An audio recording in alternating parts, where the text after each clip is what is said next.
अस्सलाम वालेकुम ਸਾਰੇ ਦੋਸਤਾਂ ਨੂੰ ਸਤਿ ਸ੍ਰੀ ਅਕਾਲ। ਇੱਕ ਵਾਰੀ ਫੇਰ ਤੁਹਾਡੇ ਨਾਲ ਜੁੜ ਚੁੱਕੇ ਹਾਂ ਪੰਜਾਬੀ ਲਹਿਰ YouTube ਚੈਨਲ ਪੰਜਾਬੀ ਲਹਿਰ Facebook ਪੇਜ ਦੀ ਰਾਹੀਂ।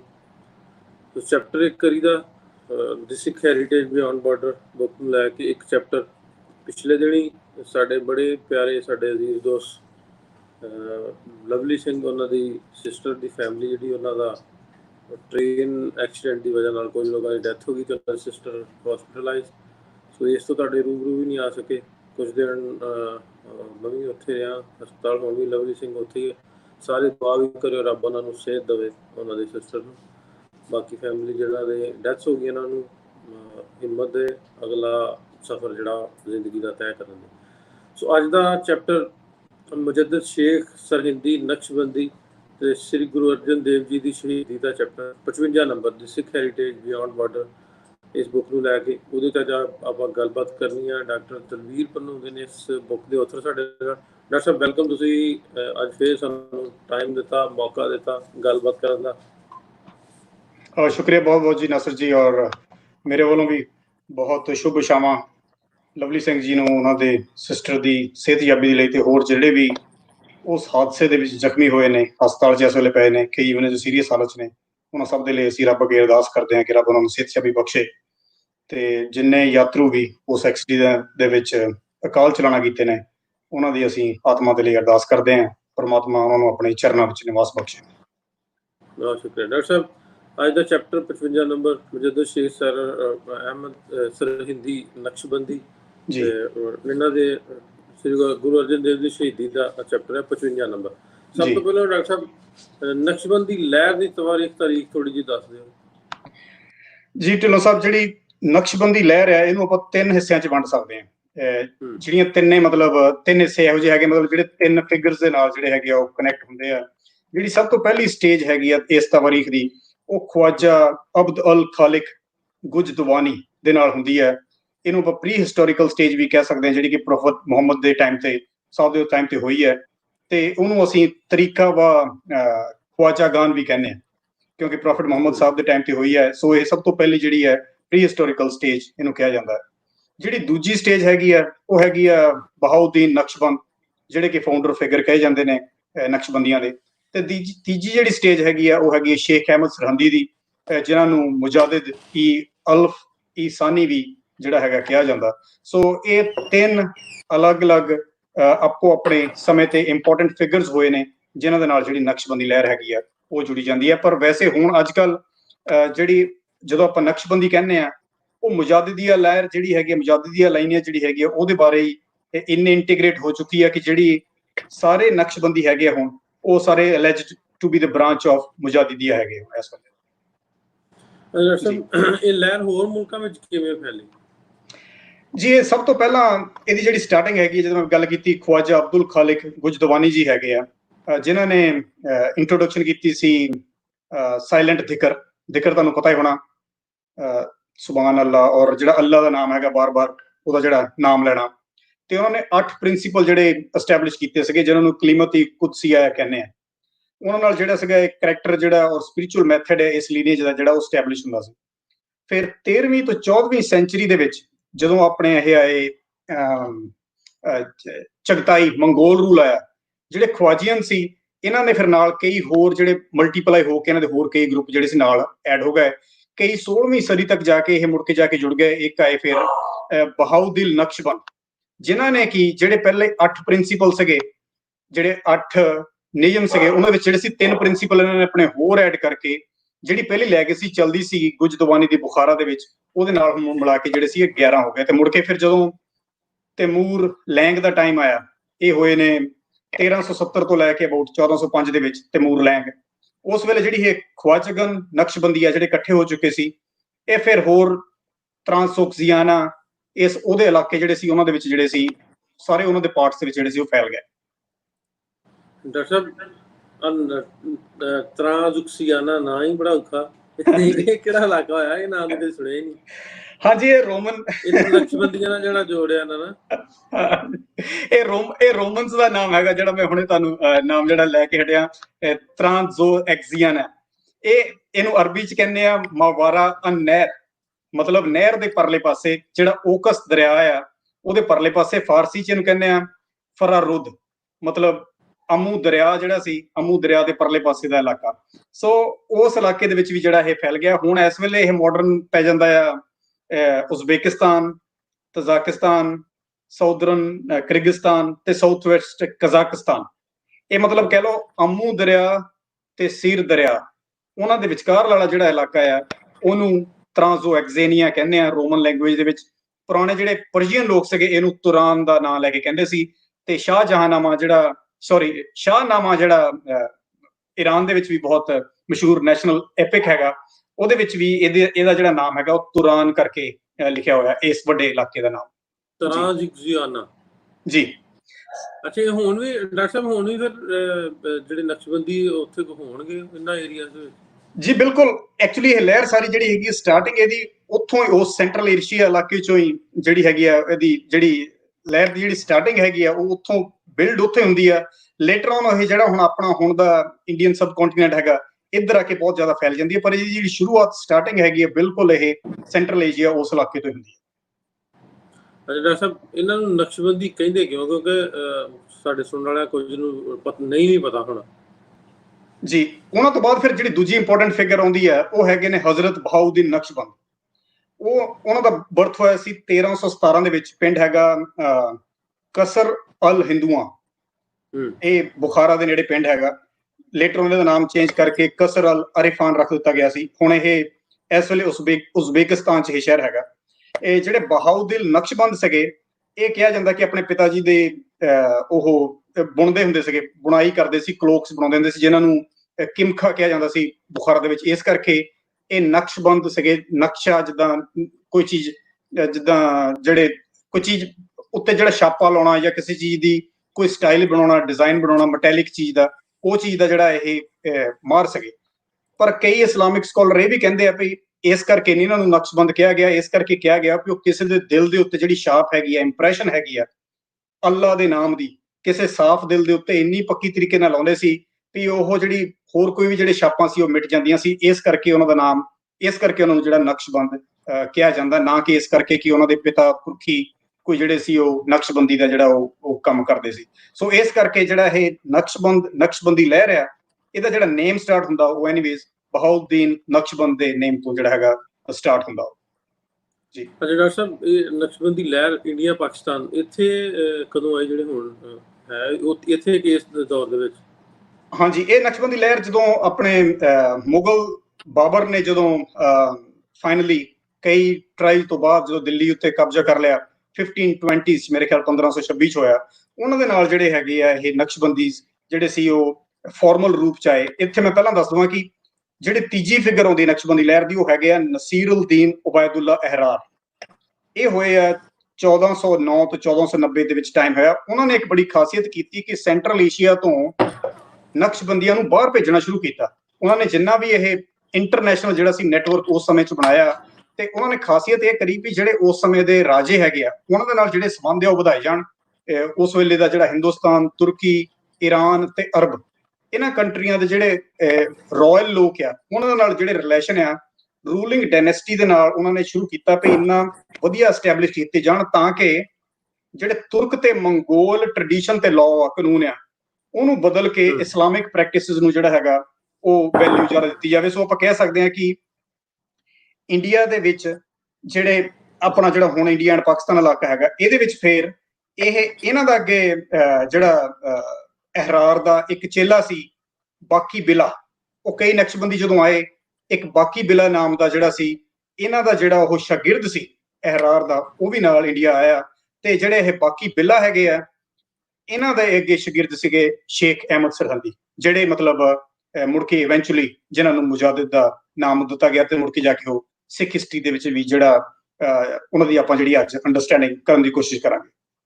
ਅੱਛਾ ਡਾਕਟਰ ਸਾਹਿਬ, ਅਹਿਮਦ ਸਰਹੰਦੀ ਦਾ ਪੂਰਾ ਨਾਮ ਕੀ ਹੈ ਤੇ ਇਹਨਾਂ ਦੇ ਬਚਪਨ ਬਾਰੇ ਵੀ ਜੇ ਕੋਈ ਕੁਝ ਪਤਾ ਤੁਸੀਂ ਪੜ੍ਹਿਆ ਤੇ ਉਹ ਵੀ ਦੱਸ ਦਿਓ ਜੀ। ਇਹਨਾਂ ਦਾ ਪੂਰਾ ਨਾਮ ਸੀ ਇਮਾਮ ਰਬਾਨੀ ਸ਼ੇਖ ਅਹਿਮਦ ਅਲ ਫਰੂਕ ਅਲ ਸਰਹੰਦੀ, ਤੇ ਇਹਨਾਂ ਨੂੰ ਵੈਸੇ ਕਿਹਾ ਜਾਂਦਾ ਸੀਗਾ ਮੁਜਾਦਿਦ। ਇਹ ਦੁਬਾਰਾ ਨਾਮ ਦੱਸਿਓ, ਨਾਮ ਬੜਾ ਲੰਮਾ। ਤੁਸੀਂ ਅੱਗੇ ਵੀ ਇੱਕ ਦਿਨ ਮੈਨੂੰ ਇੱਥੇ ਪੁੱਛਿਆ ਸੀ, ਮੈਂ ਮਸੀ ਚੇਤੇ ਕੀਤਾ ਹੁੰਦਾ। ਇਮਾਮ ਰਬਾਨੀ ਸ਼ੇਖ ਅਹਿਮਦ ਅਲ ਫਰੂਕ ਅਲ ਸਰਹੰਦੀ। ਬੜਾ ਲੰਮਾ ਨਾਂ ਟ੍ਰੇਨ ਤੇ ਬਹਿ ਕੇ ਪੜ੍ਹਨ ਵਾਲਾ। ਹਾਂਜੀ ਬਿਲਕੁਲ ਜੀ, ਸਾਡੇ ਗੁਆਂਢ ਸਰਹੰਦ ਚ ਪੈਦਾ ਹੋਏ ਸੀ ਇਹ, ਇੰਡੀਆ ਦੇ ਵਿੱਚ ਹੁਣ ਸਰਹੰਦ ਸ਼ਹਿਰ ਹੈਗਾ। 1564 ਚ ਇਹਨਾਂ ਦਾ ਜਨਮ ਹੋਇਆ, ਆਲਮੋਸਟ ਸੇਮ ਟਾਈਮ ਤੇ ਜਦੋਂ ਪੰਜਵੇਂ ਪਾਤਸ਼ਾਹ ਸ੍ਰੀ ਗੁਰੂ ਅਰਜਨ ਦੇਵ ਜੀ ਦਾ ਵੀ ਆਲਮੋਸਟ ਸਿਮਿਲਰ ਟਾਈਮਿੰਗ ਤੇ ਜਿਹਨਾਂ ਇਹਨਾਂ ਦਾ ਬਰਥ ਹੈਗਾ। ਸੋ ਇਹਨਾਂ ਦੇ ਆਪਾਂ ਗੱਲ ਕਰ ਰਹੇ ਹਾਂ ਅੱਜ ਸ਼ੇਖ ਅਹਿਮਦ ਸਰਹੰਦੀ ਦੀ, ਕਿ ਉਹਨਾਂ ਦਾ ਪੰਜਵੇਂ ਪਾਤਸ਼ਾਹ ਦੀ ਮਾਰਟੀਰਡਮ ਦੇ ਵਿੱਚ ਕੀ ਰੋਲ ਹੈਗਾ। ਸੋ ਇਸ ਕਰਕੇ ਮੈਂ ਜਿਹੜਾ ਉਹ ਟਾਈਮਿੰਗ ਨੂੰ ਕੰਪੇਅਰ ਕਰ ਰਿਹਾ ਕਿ ਉਹ ਆਲਮੋਸਟ ਸਿਮਿਲਰ ਟਾਈਮਿੰਗ ਦੇ ਜਿਹੜੇ ਹੈਗੇ ਇਹਨਾਂ ਦਾ ਬਰਥ ਹੈਗਾ। ਸੋ ਇਹਨਾਂ ਦੇ ਜਿਹੜੇ ਫਾਦਰ ਸਗੇ ਸ਼ੇਖ, ਇਹਨਾਂ ਨੂੰ ਆਪਾਂ ਇਸ ਚੈਪਟਰ ਨੂੰ ਤੁਸੀਂ ਰਿਲੇਟ ਵੀ ਇਸ ਤਰ੍ਹਾਂ ਕਰ ਕੀਤਾ ਵੀ ਇਹਦੇ ਵਿੱਚ ਸਿੱਖ ਹਿਸਟਰੀ ਦੇ ਸ਼ੇਖ ਮੁਜੱਦਦ ਅਹਿਮਦ ਸਰਹਿੰਦੀ ਨਕਸ਼ਬੰਦੀਆਂ ਦਾ ਜਿਹੜਾ ਚੈਪਟਰ ਪਾਇਆ ਇਹਨਾਂ ਦਾ ਉਹਨਾਂ ਦੇ ਨਾਲ ਡਾਇਰੈਕਟ ਕਨੈਕਸ਼ਨ ਹੈ। ਜੀ ਬਿਲਕੁਲ, ਉਹਨਾਂ ਦੀ ਜਿਹੜੀ ਸ਼ਹਾਦਤ ਹੈਗੀ ਹੈ ਪੰਜਵੇਂ ਪਾਤਸ਼ਾਹ ਦੀ ਸ਼ਹਾਦਤ ਦੇ ਵਿੱਚ ਇਹ ਕਾਫੀ ਵੱਡੀ ਕੰਟਰੋਵਰਸੀ ਹੈਗੀ ਹੈ ਕਿ ਸ਼ੇਖ ਅਹਿਮਦ ਸਰਹੰਦੀ ਦਾ ਕੋਈ ਰੋਲ ਸੀ ਕਿ ਨਹੀਂ ਸੀ, ਜਿਹਨੂੰ ਅੱਜ ਆਪਾਂ ਐਨਾਲਾਈਜ਼ ਜਿਹੜਾ ਹੈਗਾ ਕਰਨ ਦੀ ਕੋਸ਼ਿਸ਼ ਕਰਾਂਗੇ। ਆਪਣੇ ਸੋਰਸਿਸ ਦੇ ਮੁਤਾਬਕ ਆਪਾਂ ਸਾਇੰਟਿਫਿਕ ਤਰੀਕੇ ਨਾਲ ਇਹ ਲੱਭਣ ਦੀ ਕੋਸ਼ਿਸ਼ ਕਰਾਂਗੇ ਕਿ ਸ਼ੇਖ ਅਹਿਮਦ ਸਰਹੰਦੀ, ਜਿਨ੍ਹਾਂ ਨੂੰ ਮੁਜਾਦਿਦ-ਈ-ਅਲਫ ਈਸਾਨੀ ਵੀ ਕਿਹਾ ਜਾਂਦਾ, ਉਹਨਾਂ ਦਾ ਕੀ ਰੋਲ ਸੀ ਜਾਂ ਨਹੀਂ ਸੀ, ਜਾਂ ਕਿੰਨਾ ਕੁ ਰੋਲ ਸੀਗਾ ਪੰਜਵੇਂ ਪਾਤਸ਼ਾਹੀ ਗੁਰੂ ਅਰਜਨ ਦੇਵ ਜੀ ਮਹਾਰਾਜ ਦੀ ਸ਼ਹਾਦਤ ਦੇ ਵਿੱਚ। ਇਸ ਕਰਕੇ ਆਪਾਂ ਇਸ ਕਰਕੇ ਆਪਾਂ ਜਿਹੜਾ ਆਪਣਾ ਚੈਪਟਰ ਨੰਬਰ 55 ਹੈਗਾ ਆਪਣੀ ਬੁੱਕ ਦਾ, ਉਹਦੇ ਵਿੱਚ ਇਹਨੂੰ ਇੱਕ ਕਾਫੀ ਵੱਡਾ ਜਿਹੜੀ ਹੈਗੀ ਜਗ੍ਹਾ ਦਿੱਤੀ ਹੋਈ ਹੈ ਇਸ ਟੌਪਿਕ ਨੂੰ, ਕਿਉਂਕਿ ਇਹ ਬਹੁਤ ਇੰਪੋਰਟੈਂਟ ਟੌਪਿਕ ਹੈਗਾ ਅੰਡਰਸਟੈਂਡ ਕਰਨ ਦੇ ਲਈ।